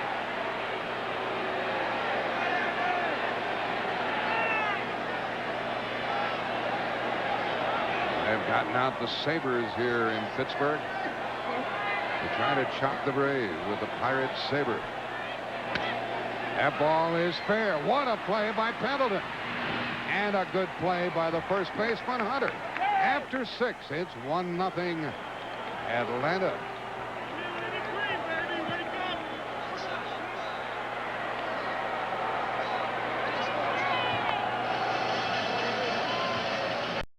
Sports coverage of Game 2 of the 1991 National League Championship Series is brought to you by Oldsmobile, the power of intelligent engineering. Owens Corning Fiberglass, we can help you get a foothold on your energy bills. And by Extra Strength Rolaids, 100% relief for millions. 1-0 Atlanta after 6, and like medieval England, heads have rolled this week as far as Major League Manager are concerned. Stump Merrill from the Yankees on Monday, Joe Morgan from the Red Sox on Tuesday, Tom Troublehorn yesterday from the Brewers, Jim Lefevre this afternoon from the Mariners. Tomorrow, Jeff Torborg will be hired as the Mets manager. That's tomorrow. And how about the background music? Never on Sunday. Oh, but on Sunday, Joe Morgan's going to the Yankees. Tom Troublehorn going to the White Sox. Right. Lefevre's going to Milwaukee. Here we are into the 7th inning. 1-0 Atlanta, top of the order. Lonnie Smith, ball 1, ball 2. Does Steve Avery have 3 more good innings in him? That's like a 1991 word, focus. And that's it right there. It's overused, but now with him. What a job he has done, but it's not been accomplished yet. 3-0 now, and remember this. In more than 300 innings, Zane Smith has walked the leadoff man only twice in about 340 innings. And he gets a strike in there. Lonnie is 0 for 3 and 0 for 7. 3-2 now.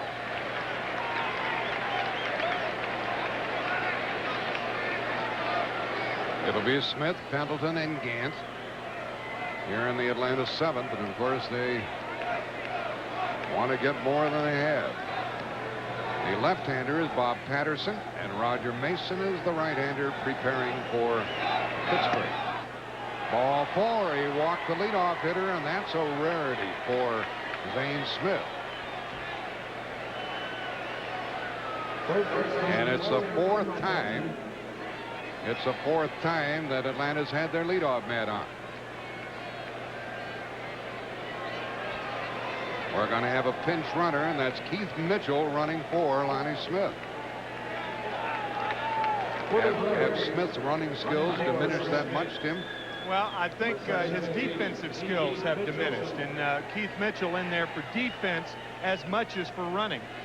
Some young legs to run the bases and track them down. And the batter Pendleton, who seeks his first hit of the playoff.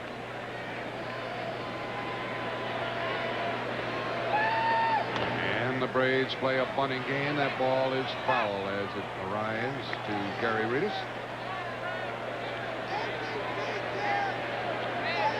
I think it's worth mentioning again, Jack, just how unusual that leadoff walk was. You said earlier that in the last year and a half, that Zane Smith has walked only 2 in the last 335 innings that he's worked. That's to lead off the inning, and here he walks Lonnie Smith to lead off the 7th.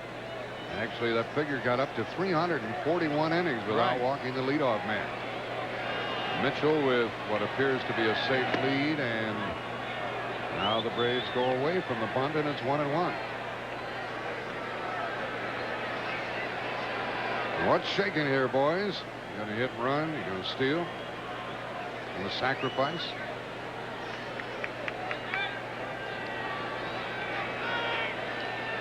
Slot peering into the dugout.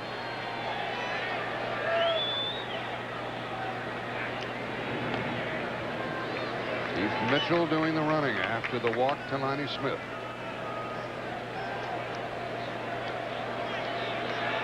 Mitchell has stolen 3 bases, been caught 1 time.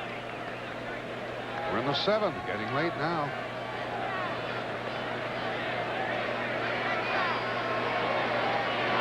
Penalty hits a double play ball. 2.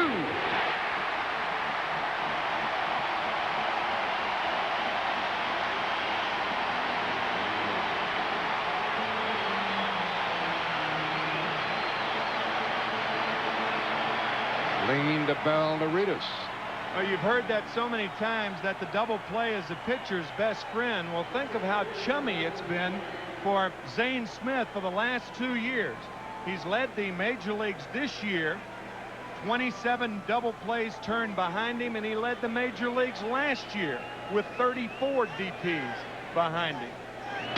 Pretty good friend.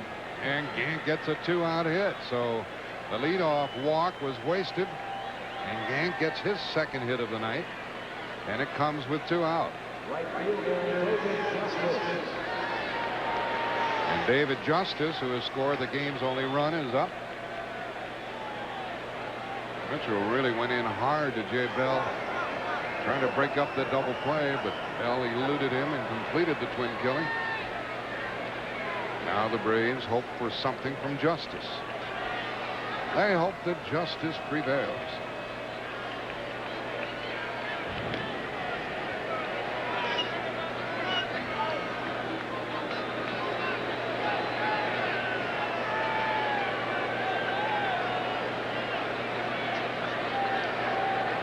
Justice struck out, singled and scored.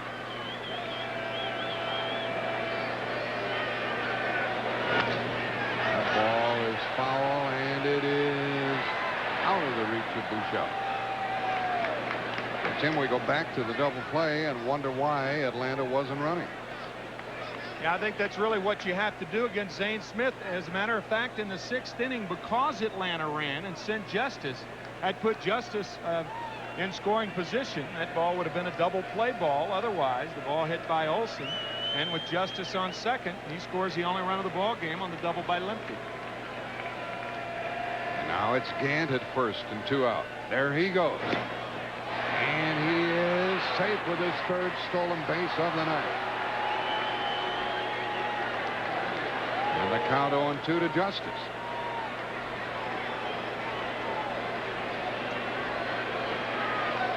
Gant, the one guy on the Atlanta Braves that is a pure base stealer. You don't often get that combination, power and speed, but you have it with Ron Gant.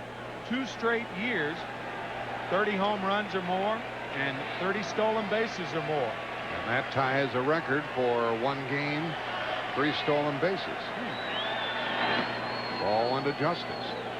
And National League Championship Series, a record tied by Ron Gant with his 3rd stolen base tonight. He's there with 2 out. That's a big run if Atlanta can chase it home. And equally as big for the Pirates to avoid. To the 2nd baseman, Lee. Now Atlanta has left 9. They've left 9, but in the middle of the 7th, they lead it 1-0. Hard, Keith Mitchell went into Jay Bell. How does the shortstop protect himself? By doing that, dropping down, and look at the hands go up on Keith Mitchell. He got down just in time. Well, this is bound to be a difficult inning for the Atlanta Braves and Steve Avery, but he comes after Bonilla and gets a strike. The Killer Bees are up here in the bottom of the 7th. Bonilla, Bonds, and Buechele. 1 ball, 1 strike to Bobby, who is struck out, fouled out. And Avery is moving along with a 2-hit shutout here in the 7th. He's behind on the count now. The new left fielder is Keith Mitchell after running for Lonnie Smith. Switch hitter Bonilla up there.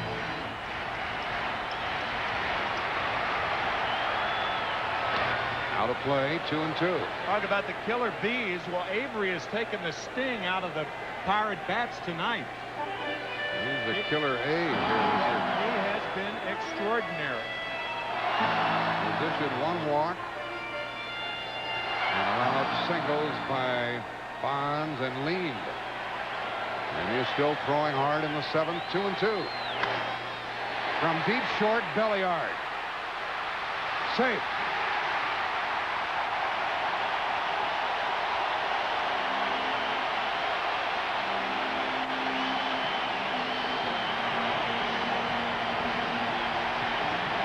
Infielders are at a real disadvantage when power hitters are up. You have to respect their strength, so you have to play them deep. Look how far back Belliard fields that ball. His throw is errant, and Bonilla has an infield hit. And the stage is set with Bonilla at first and nobody out for Barry Bonds. He has singled, stolen 2 bases, and struck out.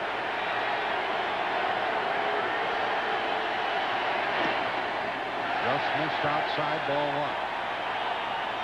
That was only the 3rd Pittsburgh hit. And the 3rd time they put their leadoff man on base.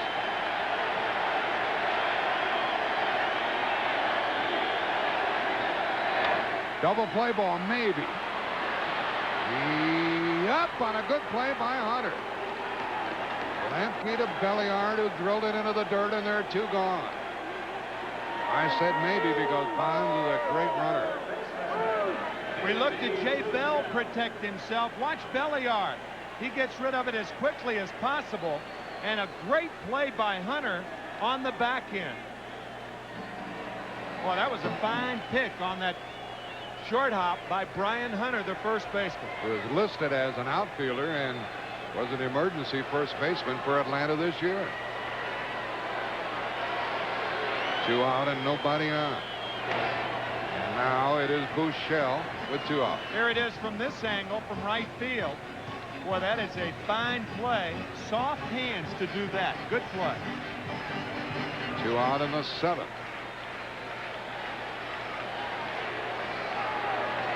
Buechele is 0 for 2. What a swing he had. 1-1. That was a major league swing, Tim. Major league or an NFL swing. The reason I say that is because Steve Buechele went to Stanford. You talked about Avery being offered a scholarship to Stanford. Steve Buechele, who do you room with at Stanford? John Elway. So he knows the ways of football. A couple of stars were roommates. Ball 2 the count from the Atlanta hurler. Roger Mason throwing again in the bullpen for the Pirates. Looks like he might come in. Due to the fashion that he is warming up. He was warming up earlier and now cranking it up once more. Avery, who was walked 1, has run the count to 3-1.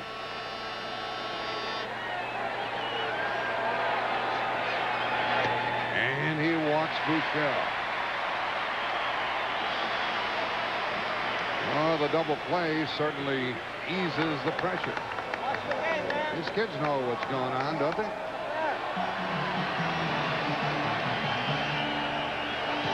Nothing doing in the Atlanta bullpen, in case you're wondering. You're including Avery in that last remark, aren't you? About the kids? Yeah, these kids know what's going on. The one on the mound does, I'll tell you that.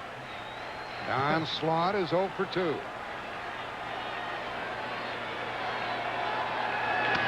Out of play. Buechele not a big threat to run. 1-0. Atlanta scored this game's only run in the 6th inning. Single by Justice with 2 out. A bad hop double past third by Mark Lemke.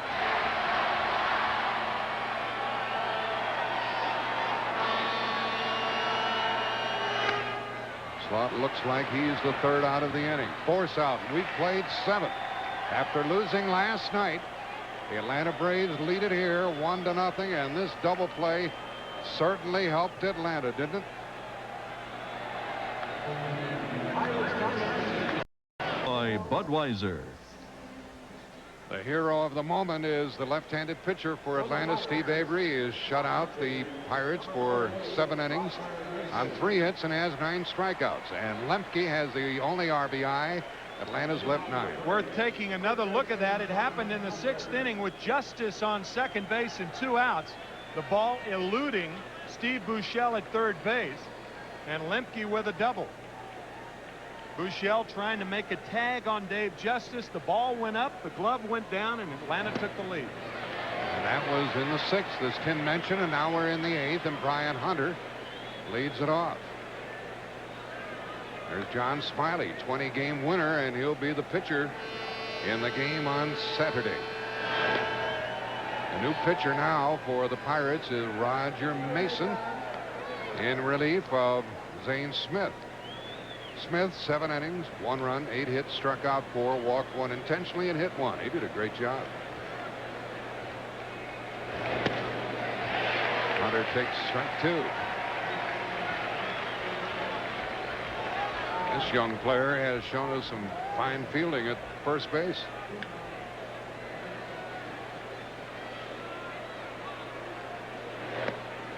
He trails that pitch low, 2-2. Hunter, Olson, and Lemke. That's exactly why he's in there, too. I mean, normally Bobby Cox would pinch hit for Hunter in this situation with Sid Bream, but Hunter's proven to be at least Sid Bream's equal, and that's saying something.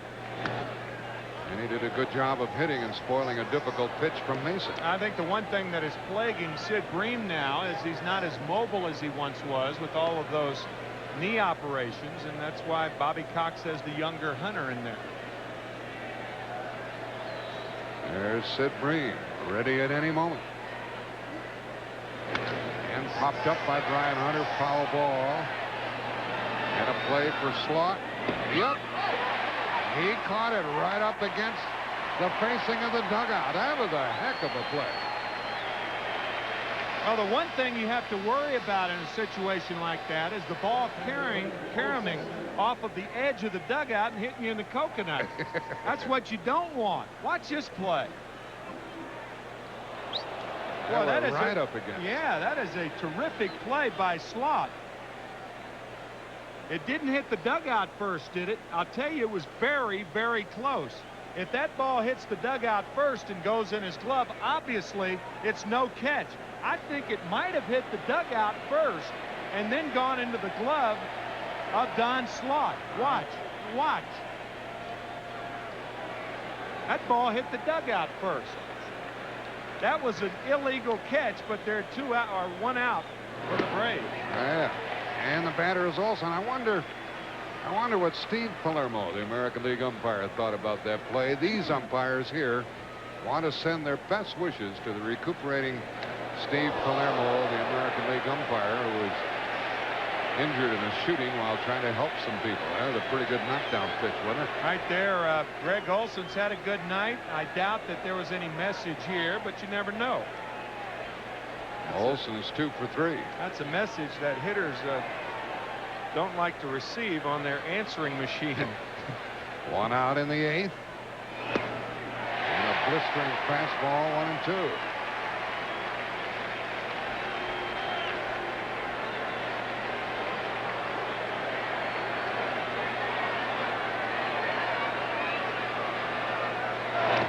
Olson spoils the delivery, 1-2. What a great spot Roger Mason found here with Pittsburgh. He'd been a journeyman pitcher with a couple of other clubs, notably San Francisco. Pirates have made very good use of him, and Leland has a lot of faith in his ability. That's the 2nd out of the inning.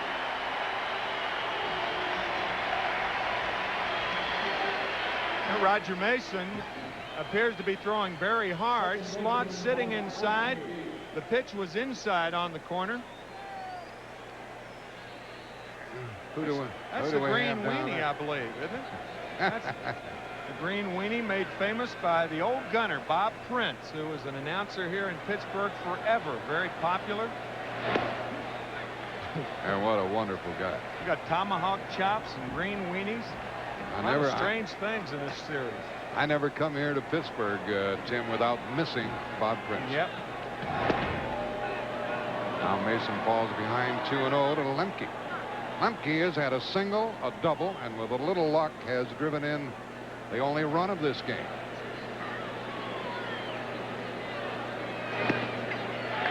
Now the count is 2-1.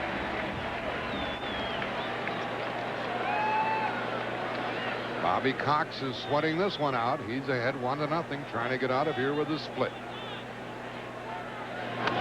That's how to play. I think it's worth another look on that pop-up hit by Brian Hunter. Slot over near the dugout, and we'll slow it down for you as much as we can. Right there, we think the ball hit the dugout, or at least it looks like it did to me. You'd have made a good umpire. I was told that when I played. There's one for Bonilla off the bat of Lemke, and that takes us into the bottom of the 8th with the Atlanta Braves leading. It's a tense affair. It's 1-0. The 8th, decide for yourself whether the ball hit the dugout before it hit the glove. Looked like it caromed into the glove from that angle. It certainly looked like it changed directions. Here is Leaned, and there is Avery getting ahead on the count again. Bottom of the 8th inning. 1-0 Atlanta. Pittsburgh has been limited to only 3 hits. 1-1. Leaned has a base hit in this game. He's a tough out despite that 265 average. You never know what he's thinking. Every once in a while he'll turn on the ball and try to pull it, but he pops this one up. And Pendleton wants it. 1 out. And the Atlanta Braves are 5 outs away from getting even in this series. We're going to have a pinch hitter. Lloyd McClendon, right-handed batter, is going to hit against Avery. That's who they have on the bench. LaValliere and Varsho, they're left-handed hitters. McClendon. Switch hitters are Espy, Orlando Merced, and Curtis Wilkerson. And they go with McClendon. Lloyd, certainly the most powerful pinch hitter that the Pirates have, and in a one-run game, that's who you turn to. He has 1 pinch hit home run this year, and at least 1 pinch hit home run in each of the last 5 years. So Jim Leyland has the right man up in this spot. He is a pumper. Lloyd McClendon, formerly with Cincinnati and with the Cubs. He's the number 3 catcher on the Pirate Club. And Avery gets ahead of him. And that pitch was 92 NPH. And we're in the bottom of the 8th. And this kid's only 21. 1 ball, 1 strike to Lloyd. McClendon is from Gary, Indiana.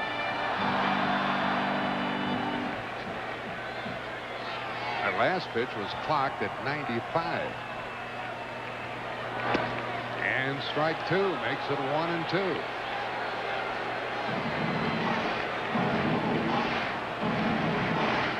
McClendon batting with 1 out. Avery's going to have to go through the big guys again, at least. Bell, Van Slyke, and Bonilla. Pops it up, and the right fielder wants it. That's Justice, 2 out. And he didn't get a very good swing at that one. At the conclusion of this game, Tim McCarver and I will select the Chevrolet Most Valuable Player of the game. Chevrolet will then donate $1,000 on the player's behalf to the Special Olympics.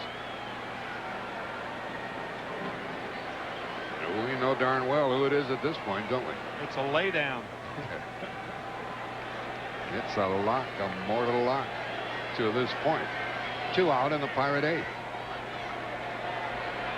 Aretas 0 for 2 with a walk. Ball 1. He got ahead of the other 2 batters with ball 1 to Gary Aretas.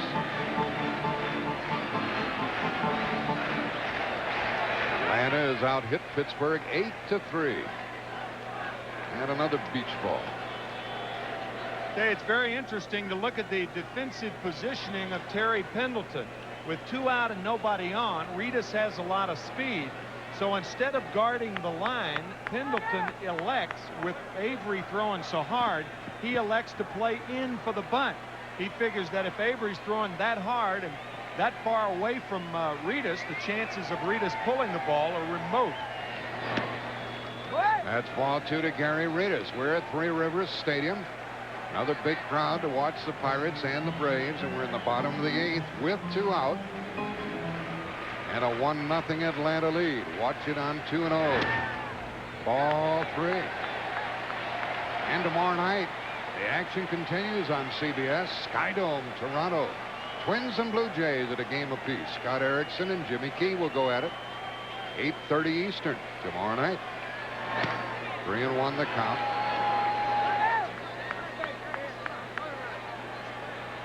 It's a wonderful time of year when baseball really blossoms, and the matchup is terrific in the American League as it is in the National. 3-1 the count. Hit to center with 2 out. Ron Gant had to stay down on that wet turf to make sure that ball didn't get by him. Good play by Gant.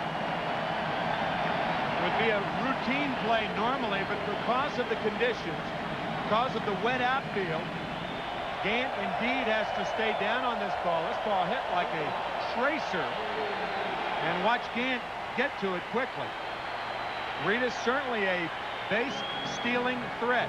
He is 6 for 6 against Atlanta this year. And the batter is Jay Bell. He has a chance to be a hero with 2 out. Ball 1 to him.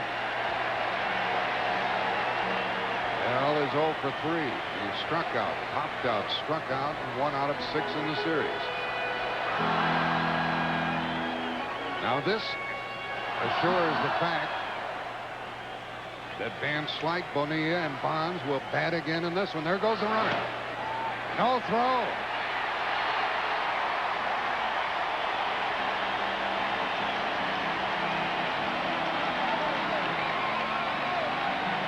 A power pitcher has to have a big kick to generate power. The problem with that, however, is with that big kick, it takes a lot of time to get the leg back down.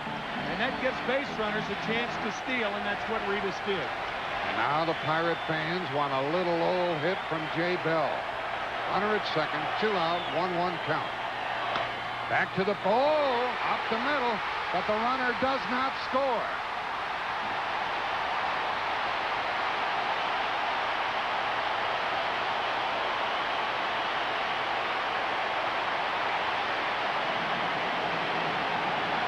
Remember earlier in the game, we talked about with a runner at second and 2 outs, make sure you stop the ball from going to the outfield. And that's all Lemke wanted to do. That holds Aretas at third base, and now it's up to Slick again. Aretas making the turn, Lemke making the play, and the Pirates have yet to score. Third base coach Gene Lamont down the line, out of the box, and hands are up. Stop. Good play by Lemke. A quick trip to the mound now. There is Jay Bell. He's on at first with his first hit of this game.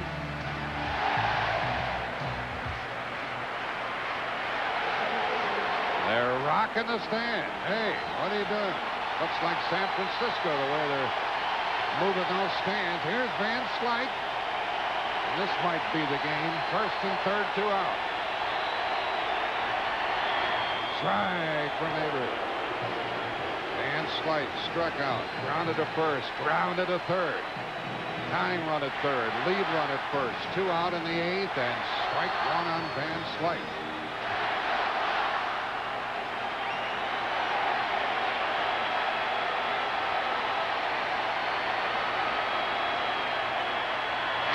Got him.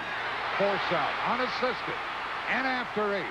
Atlanta hangs on it. What a job by Avery. What a job by Avery. After 8. 1-0 Atlanta.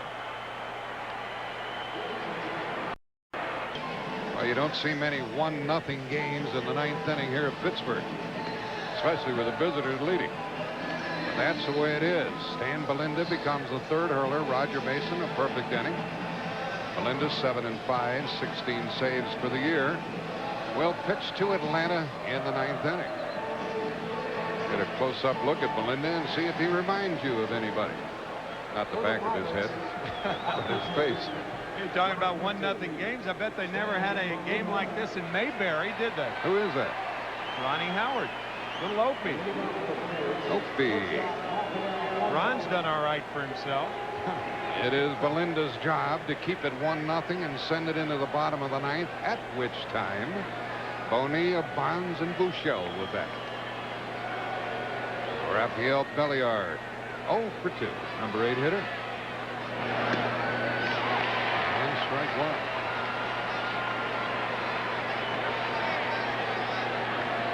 Here's Doug Grayback, who won the game last night and left after being injured. Out of play by Belliard, strike 2.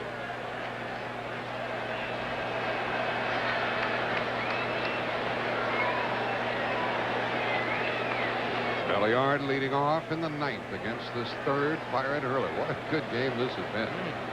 I bet they have the same kind of action in Skydome tomorrow night with the Twins and Blue Jays.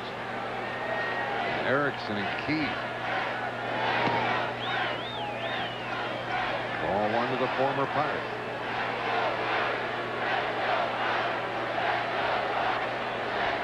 And the crowd whooping it up.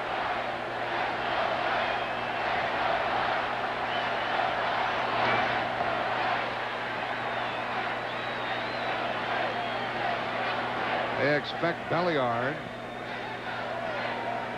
to hit this ball to the opposite field. And last night they set an attendance record here in Pittsburgh, and they packed him in again tonight. Look at there. And they're all staying to see what Bonilla, Bonds, and Buechele do in the 9th against Avery. And it will be Avery.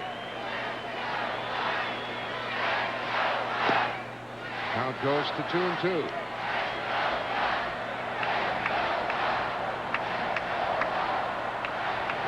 Go Bucks. That's the call here at the moment. And the other call is time.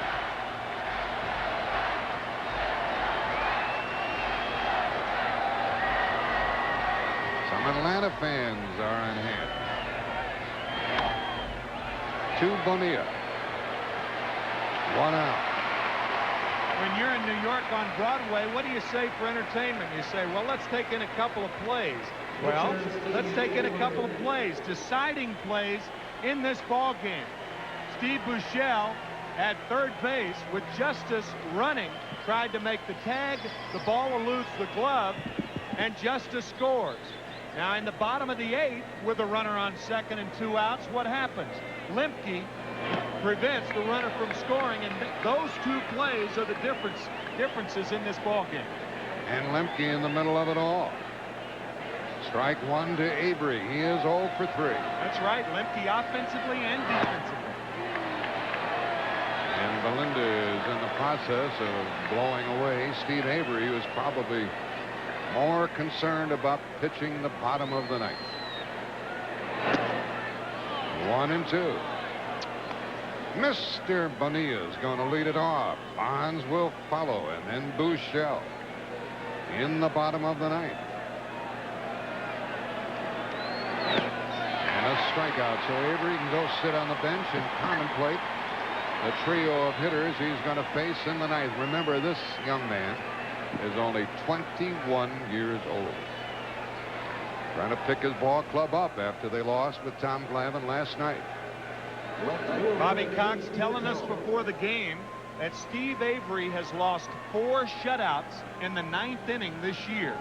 4. So we'll see. We shall. Here for the first at bat is Keith Mitchell. He ran for Lonnie Smith, and he's playing left field. Out of play, strike one. 8 hits for Atlanta, 5 for the Pirates, an errorless game.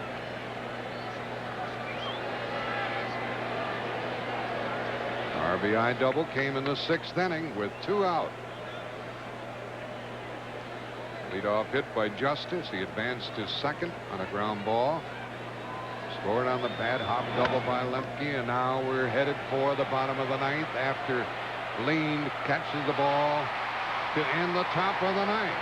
Well, hold your breath in Atlanta. Whoop it up here in Pittsburgh. Bottom of the 9th. 1-0 Braves. As we said before, you don't see many 1-0 games going into the bottom of the 9th here at Pittsburgh, especially in championship play, with Pittsburgh leading 1-0 and trailing here 1-0. And Steve Avery trying to go the distance, facing Bobby Bonilla. Low ball one. This pitcher has walked 2. He has struck out 9. Has not had any recent strikeouts. Bonilla drills it into the left field corner, fair, and he's going to get a double to lead it off.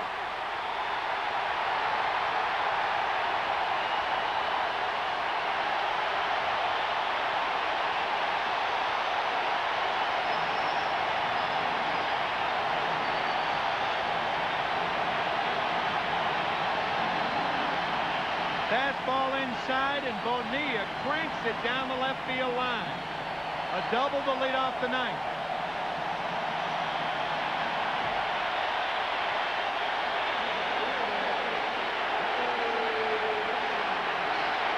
Bonilla with the double gets the 6th hit for Pittsburgh.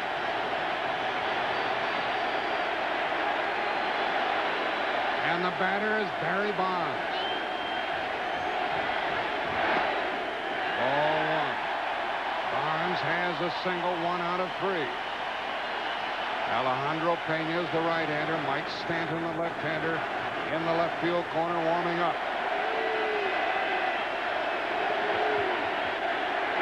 Ooh, a big swing by Bonds, and it's 1-1. How much does Avery have left? You know what, the attendance is here even more than last night. Another record, 57,533 in Three Rivers Stadium. And you wonder how much Avery has left.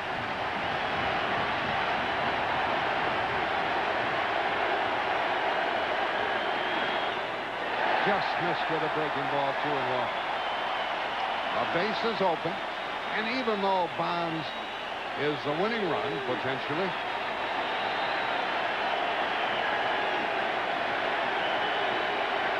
you really have to pitch carefully to him. You can't give in to him. You got to make him hit your pitch, not his pitch, right, Tim?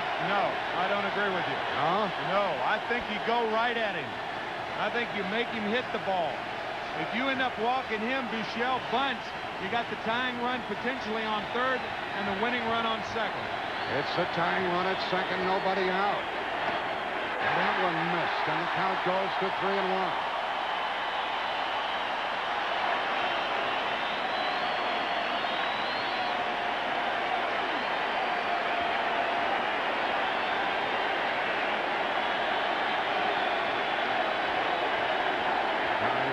Second, nobody out, and he popped him up, and it'll not advance the runner.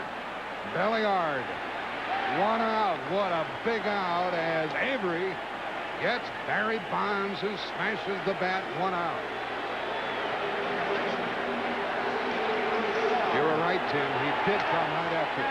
There's just sometimes in a game where you just got to go right after a guy. If he hits it, it's not the end of the world. But Barry Bonds is treating it like that.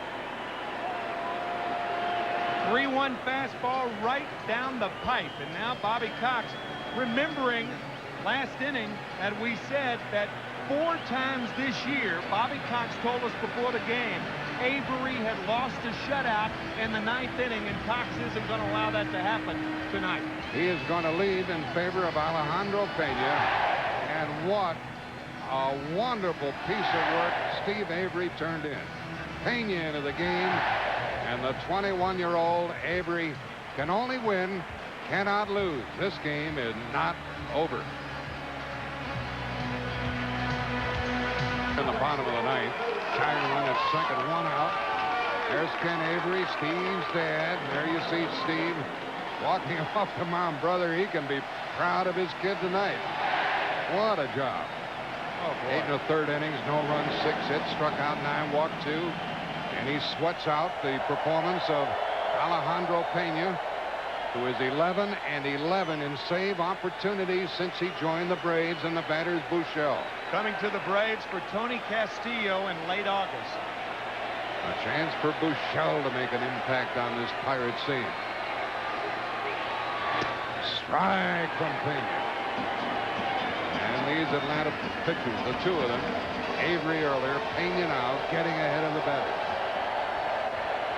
And the Pirate hitters have seen a lot of fastballs tonight. They're not through either. This guy's still got a great fastball, 90 plus. And a wild pitch. Boy, does that help Pittsburgh.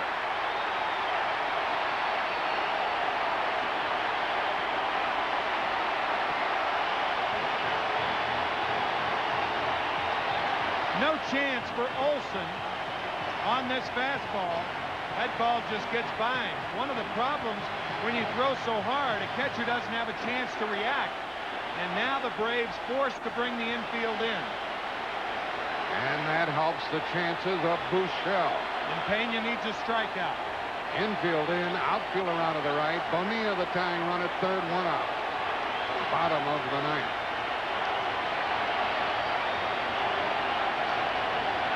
And the count 1-1.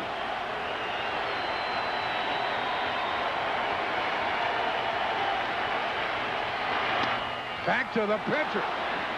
And that's 2 out. Isn't that something? What do you think of that in Atlanta? We're coming your way for Saturday. We're so anxious to get down to Fulton County Stadium to watch the fan action.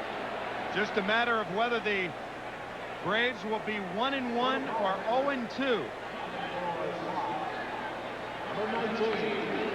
Got to remember, this is the first time that Steve Buechele has ever faced Alejandro Pena. And that's got to be another reason for Bobby Cox bringing him in here. He's faced Avery 3 times, and he brings Pena in to face Buechele for the first time ever. We're going to have a pinch hitter. We saw Lloyd McClendon earlier. This is Curtis Wilkerson. He's a switch hitter. And during his career, folks, he is 2 out of 5 against Pena. Can Steve Avery win this game? Another out will do it for him. The infielders now drop back with 2 out. Wilkerson the hitter. 1-0 Atlanta. 2 out, bottom of the ninth. Bonilla the tying run at third. And Pena blitzed it by him. He was really late on that one. Well, there's no reason to be cute right here if you're Pena. You go right to your #1 pitch, and you're not going to get beat on anything less than that. He has a palm ball and a slider, but he'll go with a fastball here. Second baseman Lemke is backed up deep into the outfield from second base, and that's strike 2 in Atlanta. Is 1 strike away from getting even in this championship series, as the Twins are, and Toronto. Marvin Freeman closest to you, hollering out. And the Pirate bench, they need something with 2 out. Something good. Bonilla third, 2 gone, 0-2 to the hitter. And he's out, and the Braves win it. Pena comes on, and despite the wild pitch, saves it for Steve Avery. Boy, what a good game that was. What a good game.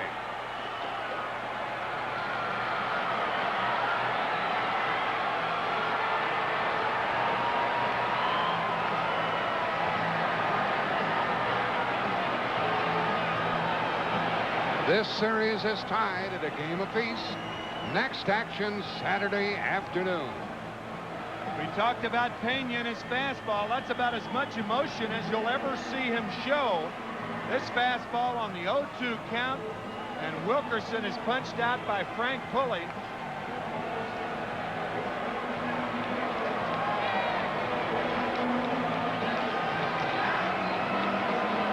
Pena normally subdued. He's happy. And there's another guy who's happy.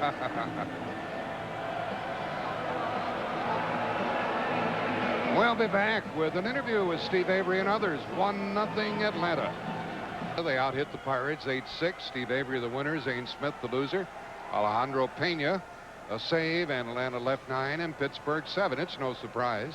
The Chevrolet player of the game is Steve Avery of the Braves. Chevrolet will donate $1,000 on his behalf to the Special Olympics. Let's get a new look at Steve Avery from Andrea Joyce. All right, Jack. Steve, congratulations on a terrific game. A little bit rocky in the 8th and 9th inning, though. What happened? You know, they're a great hitting club. You can't hold a team like that down forever, and I'm just glad that we played such great defense, and Ollie came in and did the job. How important is it for you guys to do this, to win one here before you head back down to Atlanta now for 3? You know, that's all we could have asked for is getting a split out of here, and you know, we didn't score many runs, but we sneak out a win, so I think that's going to pick our team up a little bit. You said you weren't nervous, and you sure didn't look like it tonight. Congratulations again, Mark. Last night, a little bit of a tough night for you as you were thrown out at third. You come back tonight with the game-winning RBI and an excellent defensive play in the 8th inning to save a run. Things looking a little better tonight in the 8th inning. Yeah, things are looking a little bit better. Like we all said last night, you know, we're not going to stop the way we play. Even tonight when I got the hit, I had a questionable chance to go to second base, and I took it, you know, and that's the way we're going to play. We're going to play aggressive all the time, and last night it didn't work out, but tonight it worked out for us, and we got us a run. All right, Mark, congratulations. We will see you guys down in Atlanta, and Jack, I got a feeling that there's a breeze down in Atlanta with that tomahawk chop. That's going to be fun in Atlanta, Andrea. We'll have some final thoughts, and we'll return to Three Rivers Stadium after this message and a word from your local station. Better baseball games than the one we saw here with Atlanta winning 1-0. And frankly, my dear, I think we're going to Atlanta. You think we do give a darn, huh? Well, Steve Avery certainly gave a darn tonight and certainly was the star of the game.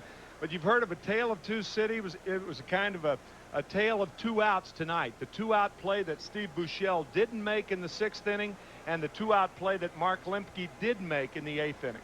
And the wild pitch, and then the great further pitching by Alejandro Pena to save it for Avery and Atlanta. For Tim McCarver and Andrea Joyce, I'm Jack Buck saying so long from Three Rivers Stadium. The final score, 1-0 Braves. CBS Sports coverage of baseball's postseason continues tomorrow at 8:30 Eastern. Game 3 of the American League Championship Series between the Twins and Toronto. That should be a terrific game. They're tying at a game apiece. Then Saturday afternoon at 2:30 Eastern, the National League Championship Series moves to Atlanta, and the Braves host the Pirates there in Game 3. CBS Sports coverage of Game 2 of the 1991 National League Championship Series.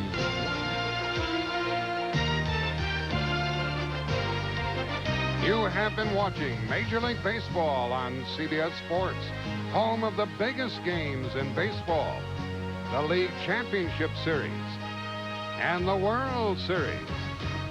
What an evening for 21-year-old Steve Avery.